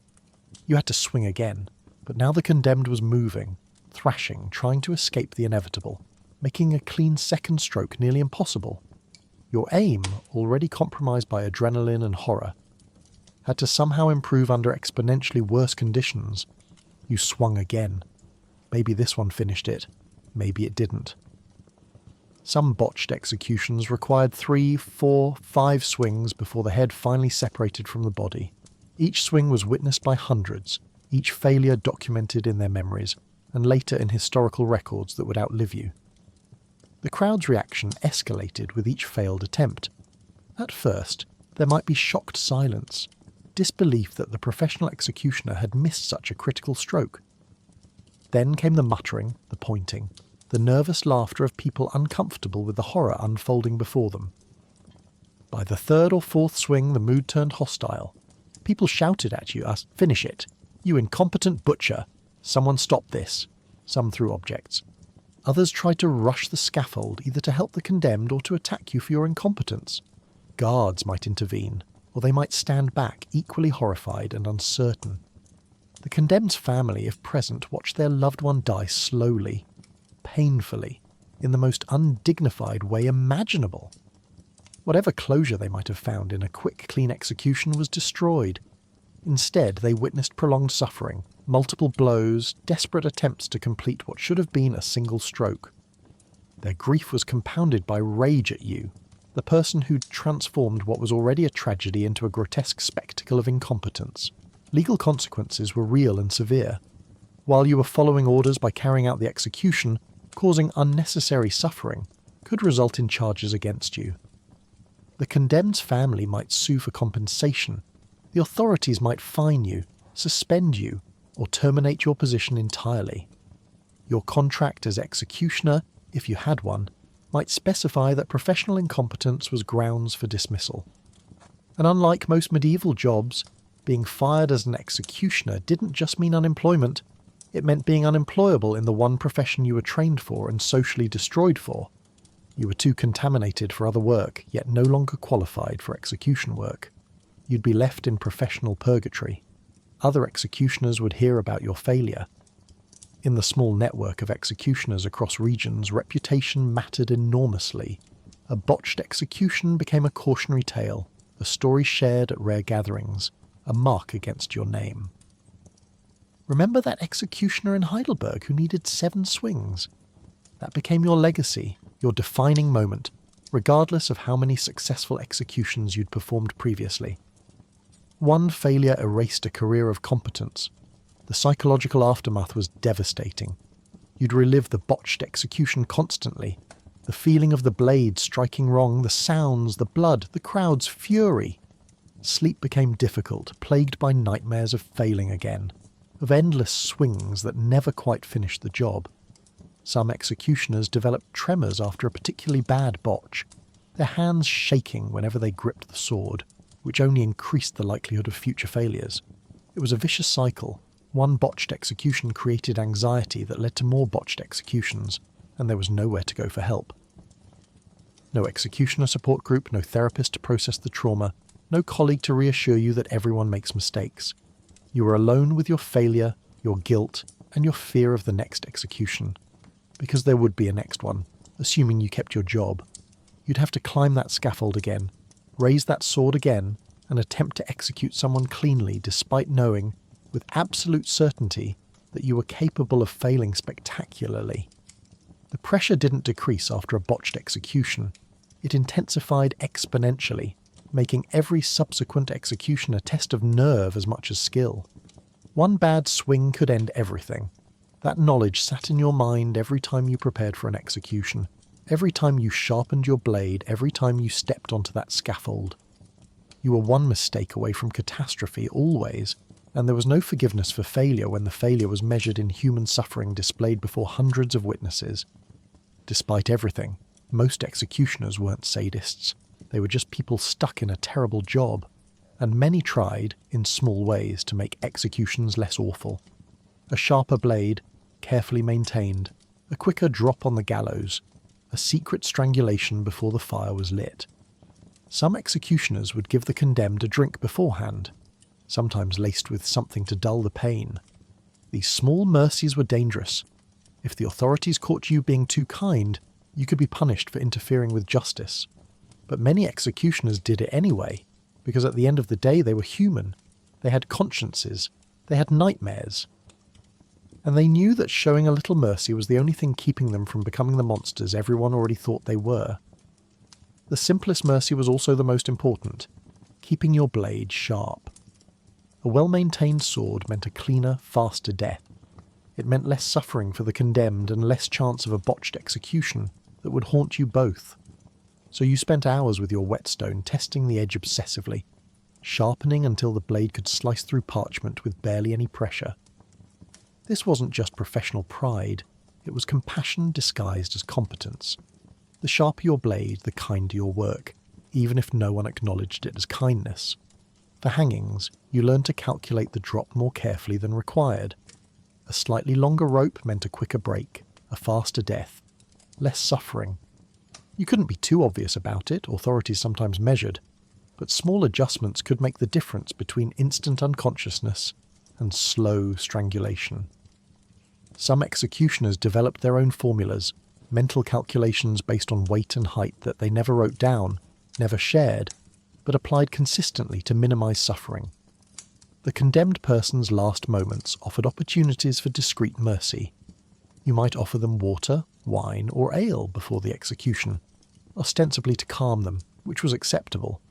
But sometimes you'd add herbs that dulled pain or awareness. Poppy extract, mandrake, anything that might take the edge off their fear and pain. You couldn't make them completely insensate, that would be noticed, but you could soften the horror slightly. These substances were expensive, cutting into your already meagre income, but some executioners paid for them anyway. It was a small act of defiance against the cruelty you were forced to enact. For burnings, the most merciful thing you could do was end it before the flames did their work. If you could manage it without being observed, you'd strangle the condemned while positioning them at the stake, or break their neck with a quick, practiced motion disguised as adjusting the chains. Then the fire would burn a corpse rather than a living person. The crowd wouldn't know the difference. Flames were flames, smoke was smoke, but you'd know. The condemned's family might suspect, might even be grateful, though they'd never dare say so publicly. This mercy was dangerous because it technically violated the sentence, which specified death by burning, not death by strangulation followed by burning. But many executioners took the risk because watching someone burn alive was unbearable, even for professionals trained in death. Some executioners developed relationships with the condemned in their final hours. Not friendships exactly, but human connections. You might visit them in their cell the night before, explain what would happen, answer their questions honestly. You'd tell them what position to hold, how to make it easier on themselves, what to expect. This preparation was merciful, removing the fear of the unknown, giving them some small sense of control over their final moments. And sometimes, if they asked, you'd make promises. I'll make it quick, I'll do it right, you won't suffer long, and then you'd do everything in your power to keep that promise. Bribes from the condemned's family put you in a moral grey area. They'd approach you secretly, offering money in exchange for mercy, a quicker death, a sharper blade, a shorter drop. Taking the money felt wrong, like profiting from suffering. But refusing felt equally wrong because the money would make no difference to you professionally. But the mercy could make all the difference to the condemned. Most executioners accepted these bribes and delivered the promised mercy, not because of the payment, but because mercy was already what they intended. The money just made it official, a transaction that somehow made the kindness feel less like weakness. You learned to read the condemned, to understand what kind of mercy they needed. Some wanted to talk, to be heard one last time before silence. You'd listen, even though forming connections made the job harder. Others wanted silence, dignity, no false comfort or empty words. You'd respect that, performing your duties efficiently and without ceremony. Some wanted reassurance about the afterlife, about God's mercy. You weren't a priest, but you'd offer what comfort you could. Generic words about forgiveness and peace that you weren't sure you believed but hoped might help. These small mercies didn't absolve you. They didn't make you good, but they made you human, and in a job designed to strip away your humanity, that mattered. You couldn't save the condemned from death. That was decided long before you arrived, but you could save them from unnecessary suffering. And on the nights when sleep wouldn't come, when the faces of the dead crowded your mind, you'd remember the mercies, the quick deaths, the dulled pain, the promises kept. It wasn't much, but it was something. A small rebellion against the cruelty of the system. A tiny assertion that you were more than just the monster in the red cloak. Here's one tiny silver lining. In some regions, executioners formed unofficial guilds or networks. You couldn't join regular guilds, but you could bond with fellow executioners in other towns, sharing tips, techniques, and emotional support. These gatherings were rare and secret, but they mattered. You could finally talk to someone who understood what it was like to be hated, feared, and needed all at once. You could share stories about botched executions, compare equipment, and maybe, just maybe, feel a little less alone. Some executioner families even intermarried, creating small dynasties of professional outcasts who supported each other through generations. It wasn't much, but in a world that despised you, even a little solidarity was precious. These gatherings happened infrequently, maybe once or twice a year when multiple executions were scheduled in a central location, or during regional fairs where executioners might have legitimate reasons to travel. You'd meet in taverns on the outskirts of towns, in private rooms rented under false pretenses, or sometimes just in the forest between settlements where no one would see or hear. The secrecy was partly practical. Drawing attention to a gathering of executioners would alarm the public, but also emotional. These meetings were your only safe space, the only place you could be yourself without judgment or fear. The conversations were unlike anything you experienced elsewhere. For once, you could speak freely about the technical aspects of your work. How do you sharpen your blade? What angle works best for you? Have you tried the new rope from the northern merchants? These weren't morbid discussions. They were professional consultations between craftsmen trying to perfect their difficult trade. An experienced executioner might demonstrate his sword grip, show you how he calculated drop distances, or share a technique for positioning the condemned to ensure a clean beheading. This knowledge transfer was invaluable because you had no other source of professional training. You learned on the job, and these meetings were your only opportunity for continuing education. But the real value wasn't technical, it was emotional. You could finally admit the nightmares, the guilt, the weight of taking human lives. You could talk about the execution that went wrong, the person you had to kill who you'd known, the children who threw stones at your house. And the others would nod, understanding completely because they'd experienced it all themselves. There was no judgment here, no need to pretend you were the heartless monster everyone believed you to be. You could be vulnerable, human, broken, and no one would use it against you. Stories were shared like currency. Cautionary tales of botched executions, dark humour about the absurdities of the job, and occasionally small triumphs. I executed Lord Werner's son last month. Clean swing, one stroke. Even the crowd was impressed. There was pride in competence, in doing a terrible job well, and this was the only audience who understood that pride wasn't sadism. It was the pride of a craftsman who'd mastered a difficult skill under impossible circumstances. These men weren't celebrating death. They were celebrating not causing unnecessary suffering, and that distinction mattered.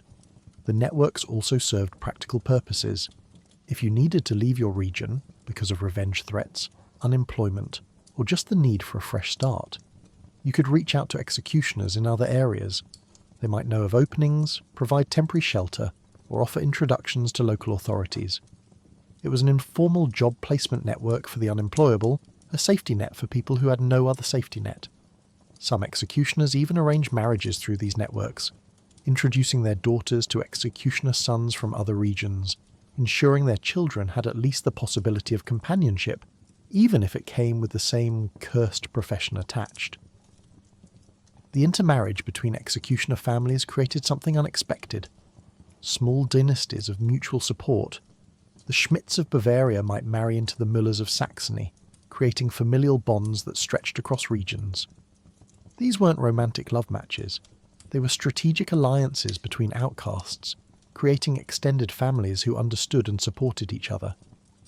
Holidays became opportunities for these families to gather, rare moments when executioners' children could play with other children who didn't fear or mock them. It wasn't a normal childhood, but it was better than complete isolation. Some executioner families developed reputations that lasted generations. The Reicharts are excellent with the sword. Never hire a Schmidt for a hanging, they always calculate wrong. These reputations mattered because they were the only form of professional credential available. When a town needed a new executioner, they might send word through the network, and recommendations would flow back. Try young Heinrich from Stuttgart.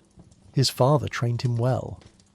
It was medieval networking, except the professional network consisted entirely of social pariahs, helping other social pariahs find employment in a field no one else wanted. The gatherings always ended too soon. You'd return to your isolated home, your hostile town, your lonely existence.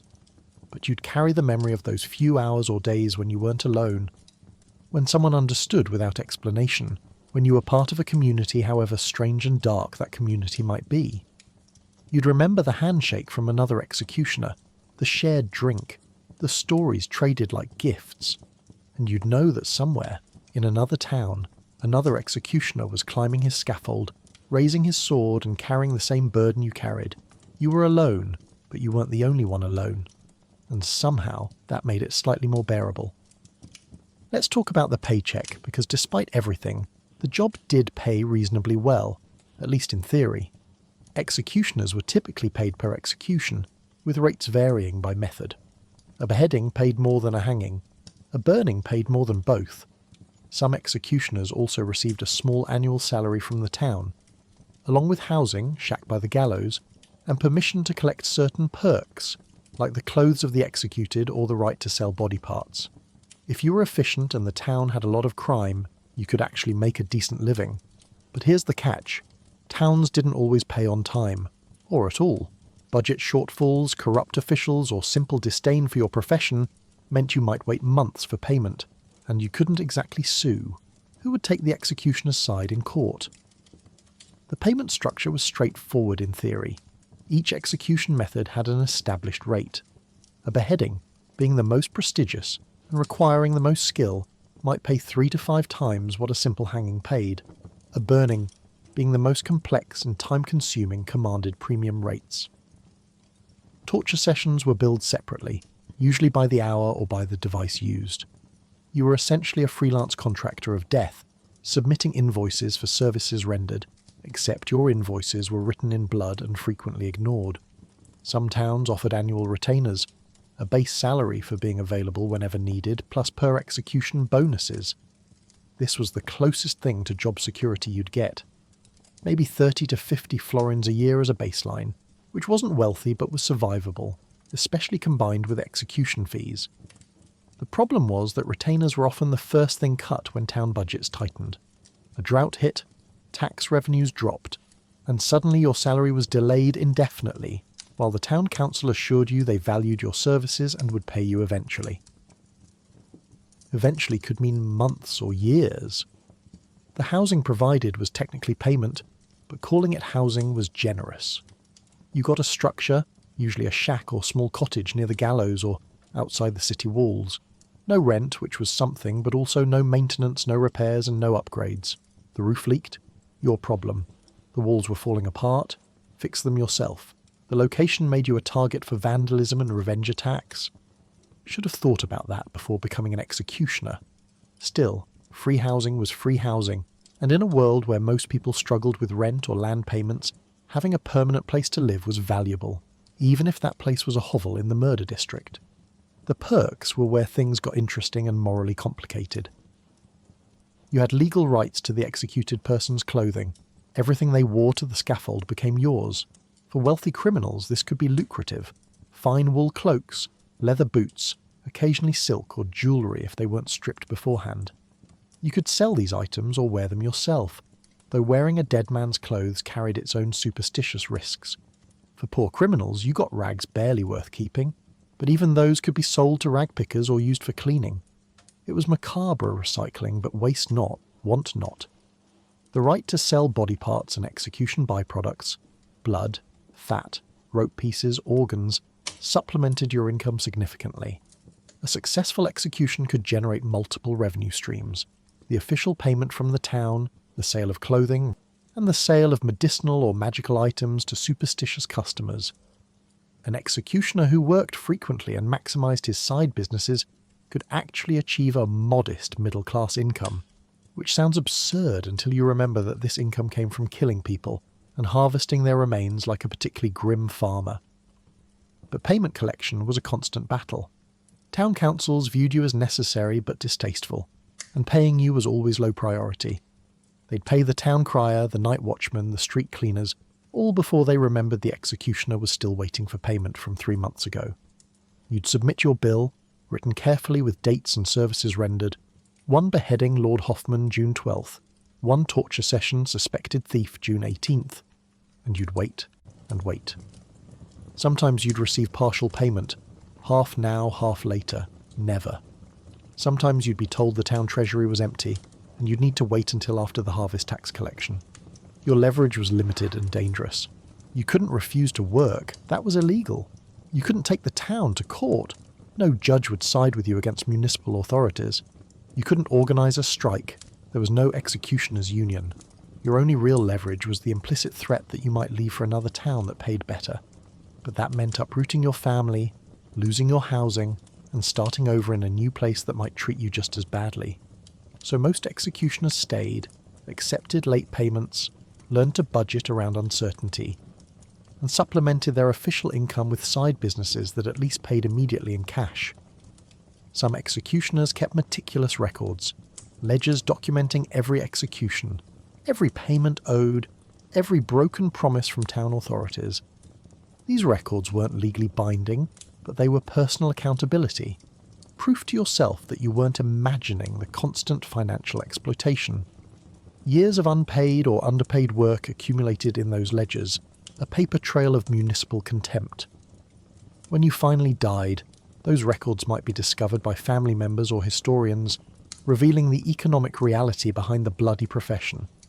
You were paid to kill, but often not paid enough, not paid on time, and not paid with the respect that even the lowest labourer typically received. Let's get real for a moment. Repeatedly killing people, even legally, does something to your mind. You might start out detached, professional, but over time, the weight of it builds. The faces you remember, the screams, the families watching, the children you executed for crimes that seem absurd now. Medieval executioners didn't have therapists or support groups. They had ale, prayer, if the church allowed it, and silence. Many turned to heavy drinking. Others became withdrawn, isolated, haunted. Some developed elaborate rituals or superstitions to cope, crossing themselves before each swing, wearing protective charms or reciting prayers. A few went mad, and society didn't care. You weren't a person with trauma, you were a tool, a bloody necessary tool, and tools don't get sympathy. the first execution might have felt unreal, like something happening to someone else. You went through the motions mechanically, following training or instinct, and it was over before you fully processed what you'd done. But that night, lying in your bed, it hit you. You'd killed someone, not in self-defense, not in the heat of battle, but deliberately, coldly as a job. Their face appeared in your mind, the fear in their eyes, the final moments, the way the body went limp. That image didn't fade. It joined a gallery in your memory, and with each subsequent execution, the gallery grew. Some faces stayed sharper than others. The young ones especially, teenagers executed for theft or petty crimes that modern justice would handle with fines or community service. You'd remember their youth, their terror, the waste of potential, or the ones who maintained dignity to the end, who forgave you publicly, who died with such grace that you wondered if they were better people than you'd ever be. Those executions haunted you differently than the violent criminals or the defiant heretics. They made you question the justice you were serving, made you wonder if you were the arm of law or just a murderer with official permission. The screams became a permanent soundtrack. In quiet moments, you'd hear them, not as memories, but as if they were happening again. The desperate pleas for mercy during torture, the final cries during botched executions, the prayers, the curses, the sobbing. Your mind collected these sounds and played them back at random, usually when you were trying to sleep or in moments of stillness when you had no distractions. Some executioners described it as a chorus, a choir of the dead that never stopped singing.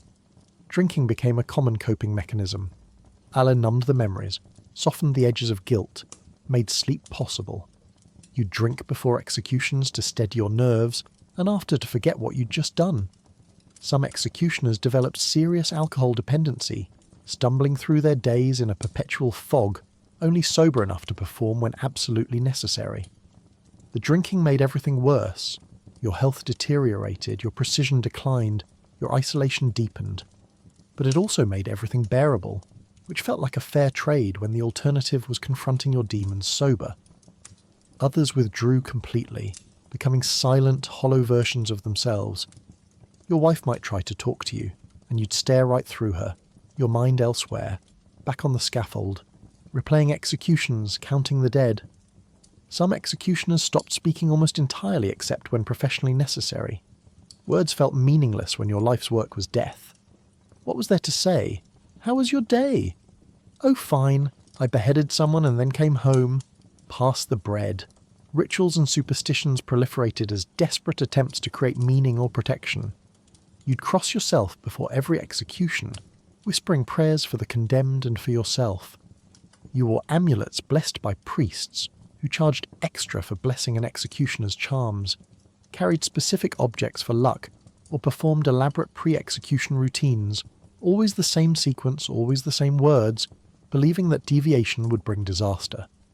These rituals weren't religious devotion as much as magical thinking, an attempt to impose order on moral chaos, to convince yourself that following the right steps made the killing acceptable, even holy.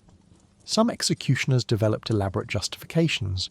You'd tell yourself that you were serving God's justice, that the condemned deserved their fate, that you were protecting society from criminals. You'd emphasize your mercy, the sharp blade, the quick death, framing yourself as a compassionate figure in a brutal system. These mental gymnastics helped for a while, creating a narrative where you were the hero, or at least not the villain. But in quiet, honest moments, usually late at night, the justifications crumbled, and you were left with the raw truth. You killed people for money, and no amount of philosophical reasoning changed that. A few executioners did go genuinely mad. The records mention executioners who claimed the dead spoke to them, who saw ghosts on the scaffold, who became convinced they were cursed or possessed.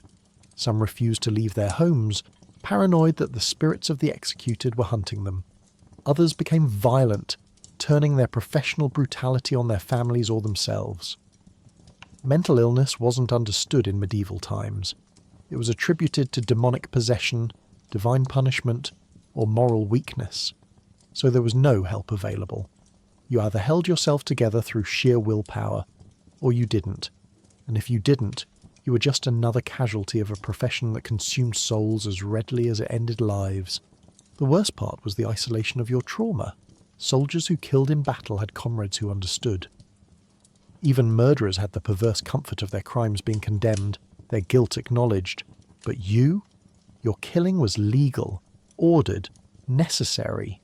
Society needed you to do it, but refused to acknowledge that doing it might damage you. You were supposed to be unaffected, professional, a tool that functioned without feeling.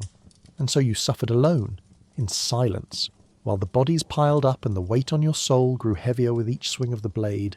Here's the thing about being an executioner. You don't retire. There's no pension plan, no gold watch, no cosy cottage where you spend your golden years gardening.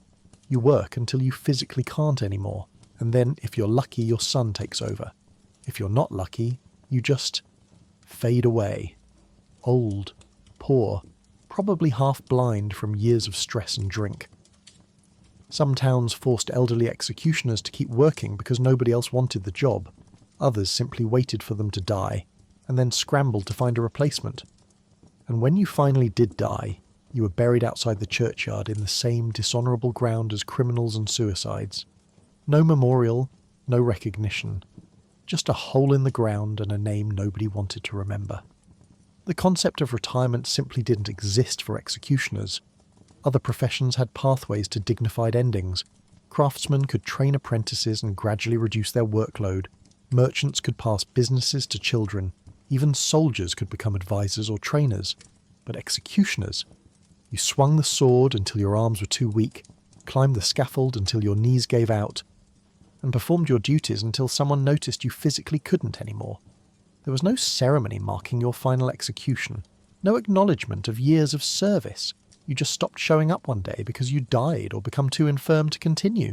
If you had a son trained in the profession, succession was straightforward but grim. He'd gradually take over executions while you advised, correcting his technique, sharing hard-won knowledge about rope lengths and blade angles.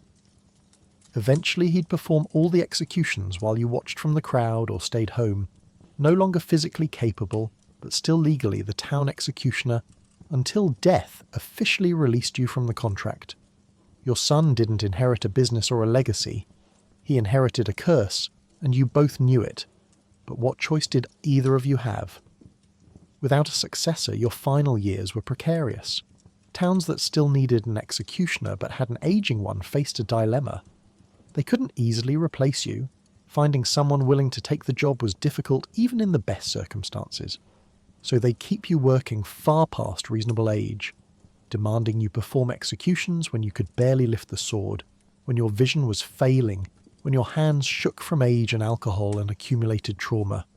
The risk of botched executions increased dramatically, but towns gambled that your experience would compensate for your declining physical capabilities. Sometimes it did. Often it didn't. The financial reality of the old age was brutal. Whatever savings you'd accumulated, if any, had to stretch indefinitely because you had no idea when death would finally come. The irregular payment from the town dried up if you stopped working, and your side businesses in body parts and execution memorabilia became impossible when you no longer had fresh inventory. You might rely on your children for support, but they were likely trapped in the same cursed profession with families of their own to feed. Or you scraped by selling off possessions, accepting charity from the few people who'd offer it, and hoping you'd die before the money ran out. Some elderly executioners became town burdens, too old to work but still occupying the executioner's house because they had nowhere else to go. Towns handled this differently. Some provided minimal support, a small stipend or food allowance, treating it as the cost of eventual replacement. Others were less generous, essentially waiting for the old executioner to die so they could clear out the house and find someone new. You might spend your final years in the same hovel where you'd spent your career, except now you were too weak to maintain it, too poor to repair it, and too isolated to receive help. Health declined rapidly for most executioners. Decades of physical labour, swinging heavy swords, climbing scaffolds, dragging bodies, took their toll on joints and muscles. The psychological stress manifested physically: chronic pain, digestive problems, insomnia that never improved. The heavy drinking that helped you cope for years now destroyed your liver and clouded your mind. You aged faster than other men your age, looking 70 at 50. your body worn down by the unique combination of physical demands and spiritual weight your profession required. And then you died. No fanfare, no public mourning, no recognition of your years of service to the town's justice system. Your death was noted in town records as a practical matter. The position of executioner was now vacant, not as a human loss. Your family buried you quickly, usually at night to avoid drawing attention, in the executioner's section of unconsecrated ground outside the churchyard walls. No priest officiated unless your family paid extra, and the priest was desperate for money. No headstone marked your grave unless your family could afford one, and chose to memorialise someone whose profession brought them nothing but shame. The ground where you were buried was shared with criminals, suicides, unbaptised infants, and others deemed unworthy of Christian burial. It was usually a bare patch of earth, untended, gradually reclaimed by weeds and wilderness. Your grave marker, if any, was wooden and rotted within years. Your name, already spoken with reluctance during life, faded from memory shortly after death. You were forgotten deliberately, your existence erased because remembering you meant remembering what you did, and medieval society preferred to forget the uncomfortable necessities that kept their justice system functioning. There was no legacy, no stories told to grandchildren about their brave grandfather, no family pride in your profession, no historical recognition unless you were spectacularly good or bad at your job. You lived as an outcast, worked as a necessary monster, and died as an inconvenience, leaving behind nothing but a shallow grave, a vacant position, and the faint hope that whoever took your place might somehow have an easier time of it. They wouldn't, but hope was all you had left to pass on. Every once in a while an executioner became famous. Not loved, never loved, but known. Maybe because they were exceptionally skilled, executing hundreds without a single botch. Maybe because they were spectacularly bad, becoming the subject of songs and jokes. Or maybe because they executed someone so important that history couldn't forget them. These rare executioners left behind names: Franz Schmidt, who executed over 350 people in 16th century Nuremberg and kept a detailed diary; Charles-Henri Sanson, who beheaded King Louis XV during the French Revolution. Their stories survive, but they're still defined entirely by death. Fame didn't make them respectable. It just made them unforgettable in the worst way possible. They weren't heroes, they were footnotes written in blood. Franz Schmidt represents the most unusual type of famous executioner, the meticulous professional. From 1573 to 1617, he served as Nuremberg's executioner and kept an extraordinarily detailed journal of his work.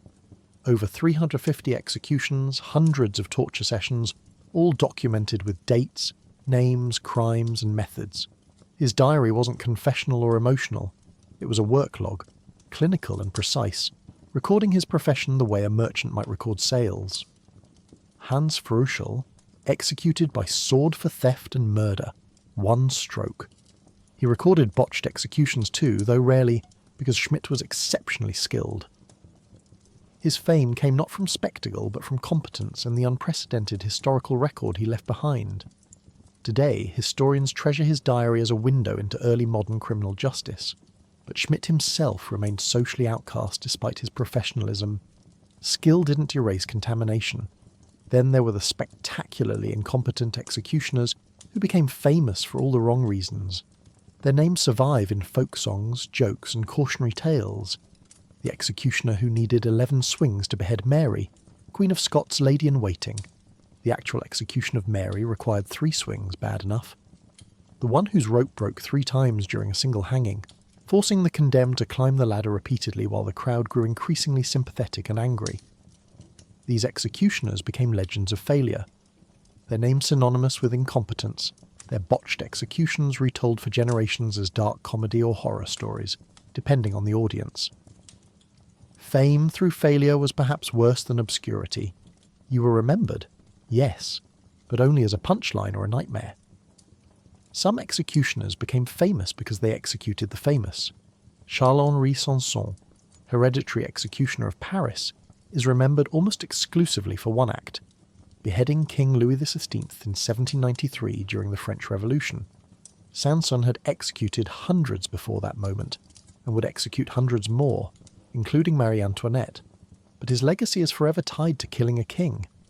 The act was revolutionary, literally. It symbolised the overthrow of the old order, the triumph of republican ideals over monarchy. But for Sanson personally, it was complicated. He was a royalist who opposed the revolution, but was bound by professional duty to carry out the sentence. He executed the king cleanly, professionally, and then lived the rest of his life defined by that single stroke of the guillotine blade. He'd wanted respect. Instead, he got infamy. Other executioners gained fame through innovation or spectacle. The introduction of the guillotine in France was supposed to make execution more humane, more egalitarian. Everyone from peasants to nobles died the same way, quickly and efficiently. The executioners who operated guillotines became famous by association with the machine, though ironically, the guillotine reduced their role to mechanical operators rather than skilled craftsmen. Pull the lever, the blade falls, next customer. It was efficient but impersonal, and the executioners who worked during the Terror, executing thousands in rapid succession, became symbols of revolutionary violence rather than justice. Their names are less remembered than the machine itself, which perhaps says everything about how fame reduced them to extensions of their tools. A few executioners tried to leverage their fame for rehabilitation. They'd write memoirs, give interviews, or attempt to explain their profession to a curious but horrified public. These efforts rarely succeeded in making them respectable, but they did make them known. People bought their books out of morbid curiosity, the same impulse that drove crowds to watch executions, a fascination with death combined with relief that someone else was doing the killing. The executioners who wrote about their experiences weren't seeking sympathy exactly, but perhaps understanding, recognition that they were human beings trapped in an impossible role. Readers consumed their stories but still wouldn't invite them to dinner. The irony of executioner fame is that it never translated to respect or social acceptance. Being known didn't make you welcome. Being skilled didn't make you honourable. Executing important people didn't elevate your status. It just meant your contamination had touched someone significant. You were famous the way a plague is famous, the way a disaster is famous. Everyone knows the name, but no one wants to get close. The most successful executioners in history, the ones who perform their duties flawlessly for decades, remained social outcasts despite their fame. Their names survived, inscribed in historical records and criminal archives, but always with the same implicit asterisk, executioner, as if that single word explained and condemned everything about them, and perhaps it did. Because in the end, no matter how famous you became, no matter how many executions you performed correctly, no matter whose head you severed, you were still just the executioner. Known perhaps, remembered maybe, but never, ever forgiven for being necessary. Slowly, painfully, over centuries, Europe began to turn away from public executions and the medieval justice system. Enlightenment thinkers questioned torture and capital punishment. Governments centralised and professionalised law enforcement. The role of executioner, once essential, became obsolete. In some places, the job was abolished outright. In others, it was absorbed into modern prison systems where executions became private, clinical, and carried out by anonymous officials. The last public execution in France was in 1939. The last in the UK was in 1964. And with those final deaths, the medieval executioner, reviled, feared, and utterly necessary, finally disappeared. The job was gone, but the legacy remained, etched into every Gothic novel, every historical drama, every hooded figure wielding an axe in popular imagination. The shift began in the 18th century with Enlightenment philosophers who dared to question what had been accepted for millennia. Cesare Beccaria's On Crimes and Punishments, in 1764, argued that torture was ineffective and that capital punishment was neither just nor necessary. Voltaire, Montesquieu, and others joined the conversation, suggesting that perhaps brutalising criminals brutalised society itself. These weren't popular opinions. Most people still believed in harsh punishment as deterrent and spectacle, but the ideas began to circulate among educated elites and slowly, glacially influenced legal reform. Public executions came under scrutiny first. What had once been seen as necessary moral theatre, demonstrating justice and deterring crime, was increasingly viewed as barbaric entertainment that corrupted public morals rather than improving them. Critics pointed out that execution crowds often behave like drunken mobs, that pickpockets worked the crowd while someone was being hanged for theft, that children were traumatized by the spectacles. The argument shifted from executions are wrong to public executions are wrong, which was more palatable to authorities who weren't ready to abandon capital punishment entirely, but were embarrassed by its carnival atmosphere. Countries began moving executions behind prison walls. France continued using the guillotine, but increasingly did so privately. Britain moved hangings inside prison courtyards where only official witnesses could attend. The executioner's role changed fundamentally. Instead of public performer, you became a prison employee, a civil servant of death working in anonymity. The job became more respectable, in the sense that it was professionalised and bureaucratised, but it also lost whatever grim prestige it had once held. You were no longer the town executioner, known by name. You were just another functionary in the justice system. The hereditary executioner dynasties began to die out. As executions became less frequent and more centralised, there was no longer need for every town to have its own executioner. Countries employed a single executioner, or a small team serving entire regions or nations. The Sanson family in France continued executing through multiple generations into the 19th century, but they were exceptions, and even they eventually faded into history as execution methods modernised, and their specialised skills became obsolete. Technology also played a role in the executioner's obsolescence. The guillotine, the electric chair, the gas chamber, and eventually lethal injection, all these methods were designed to be more humane, but also to reduce or eliminate the human executioner's role. The guillotine still required someone to pull the lever, but it was mechanical rather than personal. The electric chair needed someone to throw the switch, but the actual killing was done by electricity, not human hands. Lethal injection involved pushing buttons on a machine. The progression was clear. Society wanted death without the killer, punishment without the person administering it. The executioner was being engineered out of existence. Abolition movements gained strength through the 19th and 20th centuries. Some countries abandoned capital punishment entirely. Venezuela in 1863, Portugal in 1867, Netherlands in 1870. Others retained it but used it less frequently, reserving execution for only the most heinous crimes during wartime or national emergencies. The profession of executioner didn't vanish overnight. It faded gradually. Execution by execution, the societies decided they could maintain order without publicly killing people. The final public executions were spectacles of a different kind. Not celebrations of justice, but final gasps of a dying tradition. Eugen Weidmann's public guillotining in France in 1939 drew such unruly crowds and was captured on film so graphically that the government immediately banned public executions. The last public hanging in the UK in 1868 preceded a shift to prison executions, which continued until capital punishment was suspended in 1965 and abolished in 1969. The medieval executioner standing on a scaffold before cheering crowds was finally extinct. What replaced the executioner was bureaucracy. Modern executions, where they still occur, are carried out by teams of anonymous officials following protocols. No single person is the executioner. Multiple people push buttons or inject chemicals, and sometimes the buttons are randomized so no one knows whose action actually caused death. It's execution by committee. Death without accountability, killing sanitized and distributed across so many people that no single person bears the weight. In a strange way, modern society solved the executioner problem not by eliminating execution, but by making everyone and no one responsible. The job was gone, but the archetype remained. Popular culture preserved the medieval executioner as a Gothic figure, the hooded man with the axe, the grim reaper in human form. We turned executioners into symbols, stripped of humanity, reduced to their role, exactly as medieval society had done but now romanticised through distance and imagination. We put them in movies, video games, Halloween costumes, always scary, never sympathetic. The real executioners, the humans who suffered in that role, were forgotten. Only the image survived, and even that was mostly fiction.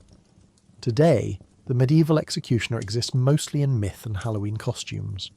The black hood, the giant axe, the grim figure standing on the scaffold. We've turned them into symbols of death, of justice, of the brutality of the past. But the real executioners were just people. People forced into an impossible role by circumstance, poverty, or birth. They were hated for doing what society demanded. They were necessary but never welcome. And in a strange way, their story is a mirror. It shows us how quick we are to condemn the person carrying out punishment, while ignoring the system that creates it. The executioner didn't invent capital punishment. They just held the axe, and that's a distinction medieval Europe never cared to make. The modern image of the executioner is almost entirely fictional. The iconic black hood, not historically accurate for most periods and places, executioners usually wore their identifying red cloaks and worked with faces visible because the whole point was that everyone knew who you were anyway. The giant axe? Sometimes, but swords were more common for beheadings, and most executions were hangings that required rope, not blade. The silent, grim professionalism. Real executioners talked, joked nervously, drank too much, and were far more human than the Gothic archetype suggests. We've taken a messy, complicated, tragic historical reality and turned it into a clean symbol that's easier to process than the truth. This sanitization serves a purpose. By making executioners into monsters or mysterious figures, we distance ourselves from the uncomfortable reality that ordinary people carried out these acts. We don't want to imagine that the executioner had a family, told jokes, experienced joy and sorrow, because that would mean confronting the fact that humans, regular humans, not psychopaths, are capable of killing other humans as a job when society demands it. It's more comfortable to believe executioners were somehow different from us, specially built for brutality, rather than acknowledging that circumstance and necessity created them. The executioner's story reveals something crucial about how societies handle morally troubling necessities. Medieval Europe needed people killed, criminals punished, heretics eliminated, order maintained through fear. But they didn't want to acknowledge the humanity of the person doing the killing, or share responsibility for the act. So they created a scapegoat role. The executioner would carry out society's will, and also carry all the moral contamination, leaving everyone else's hands clean. The judge who sentenced, the jury who convicted, the crowd who demanded justice, all could maintain their moral standing because the executioner absorbed all the darkness. It was genius in a sick way. Outsource the sin, keep the benefit. This pattern hasn't entirely disappeared. Modern societies still use this approach for morally uncomfortable necessities. We want meat but condemn slaughterhouse workers. We want cheap goods but look down on factory labourers. We want someone to handle society's ugliest jobs, cleaning sewers, disposing of medical waste, managing prisons, but we don't want to acknowledge or adequately compensate the people doing them. The executioner is just the most extreme historical example of a dynamic that continues, necessary work that society needs done but refuses to honour. The executioner also represents the danger of reducing people to their function. Medieval society saw executioners as nothing but their role. They were the executioner before they were father, neighbour or human being. Their entire identity was consumed by their profession, and everything else about them became irrelevant. This dehumanization made it easier to ostracize them, to treat them as spiritually contaminated, to deny them basic dignity. But it also meant society never had to grapple with the cognitive dissonance of needing executions while believing killing was wrong. If executioners weren't fully human, if they were somehow set apart and different, then the moral problem dissolved. Today, we look back at medieval executioners with a mixture of fascination and horror. We're fascinated by the macabre details, the tools, the methods, the public spectacles. We're horrified by the brutality, the social cruelty, the systematic dehumanization. But we often miss the most important lesson.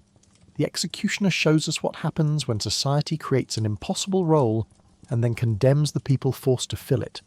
They were trapped between duty and damnation, necessary but never valued, required but never respected.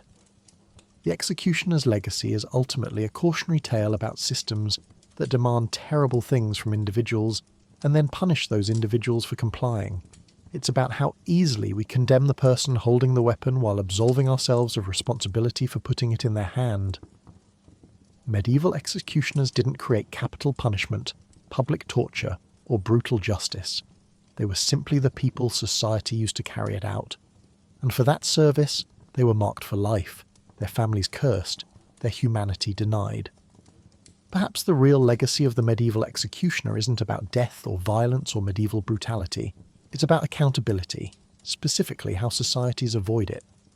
By creating a class of people to do our dirty work and then treating them as untouchable. We got to have our justice and our moral cleanliness too. We still do this, just with different jobs and different justifications. The executioner's story asks us an uncomfortable question. When society demands something terrible, who bears the moral weight? The person who orders it, the person who carries it out, or all of us who benefit from living in the system that requires it?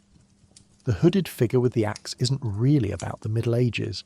It's about us, about what we ask of others, about what we refuse to acknowledge, and about the people we're willing to sacrifice so the rest of us can sleep a little easier at night. So, how was your day as a medieval executioner? You woke up in a shack by the gallows that smelled like death and disappointment. You couldn't buy bread without the baker treating your coins like radioactive waste. You attended church through the shame door, sat in the cursed corner, and took communion last, if at all. You executed someone, maybe cleanly, maybe not, while a crowd of hundreds judged your every move. Then you came home, cleaned blood off your tools, and tried to sleep while the faces of the dead crowded your dreams. And tomorrow, you get to do it all over again. Medieval executioners weren't monsters, though society desperately wanted them to be. They were just people. People trapped in an impossible profession by birth, poverty, or a justice system that needed someone to do the killing but refused to honour anyone who did. They were hated for being necessary, feared for doing their duty, and isolated for serving the very justice system that everyone else claimed to support. They lived on the wrong side of every wall, physical, social, yes, and spiritual, performing a job that no one wanted but everyone demanded. And here's the thing, they survived anyway. They sharpened their blades and perfected their technique not out of cruelty, but out of professionalism, trying to make death as quick and painless as possible in a world that valued suffering as punishment. They showed small mercies when they could, a sharper sword, a quicker drop, a secret strangulation before the flames, knowing that compassion could cost them their jobs but doing it anyway because they were still human, still capable of kindness even in the darkest profession imaginable. They built communities with other outcasts, forming networks of executioners who understood what no one else could. They protected their families as best they could, even knowing that their children would inherit the same curse. They endured revenge threats, payment delays, botched executions, and public humiliation, and still they showed up the next day because they had no other choice. That's not evil, that's survival, that's resilience under conditions designed to break the human spirit. So tonight, as you settle into your clean bed with your central heating and your indoor plumbing, maybe take a moment to appreciate what you don't have to do. You don't have to kill someone tomorrow morning to feed your family. You don't have to wear a red cloak that announces your profession to everyone within 50 yards.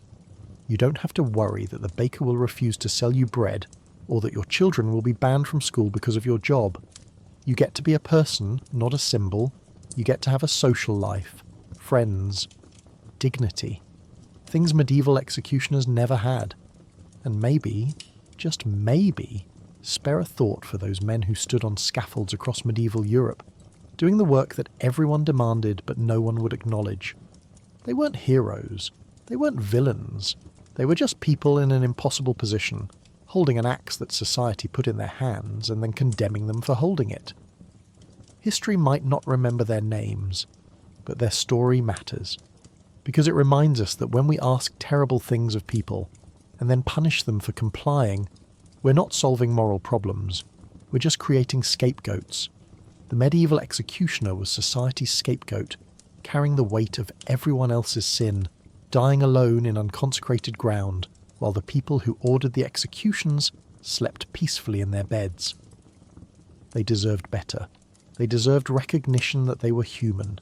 They deserved acknowledgement that the system created them, not the other way around. So rest easy tonight. Be grateful you weren't born into that life. And maybe remember that the next time you encounter someone doing society's difficult, thankless work, the jobs everyone needs done but no one wants to do themselves. Because the executioner's lesson isn't really about medieval Europe. It's about how we treat the people we use, the people we need, and the people we'd rather forget. Sleep well. And be thankful you'll never have to sharpen an executioner's blade.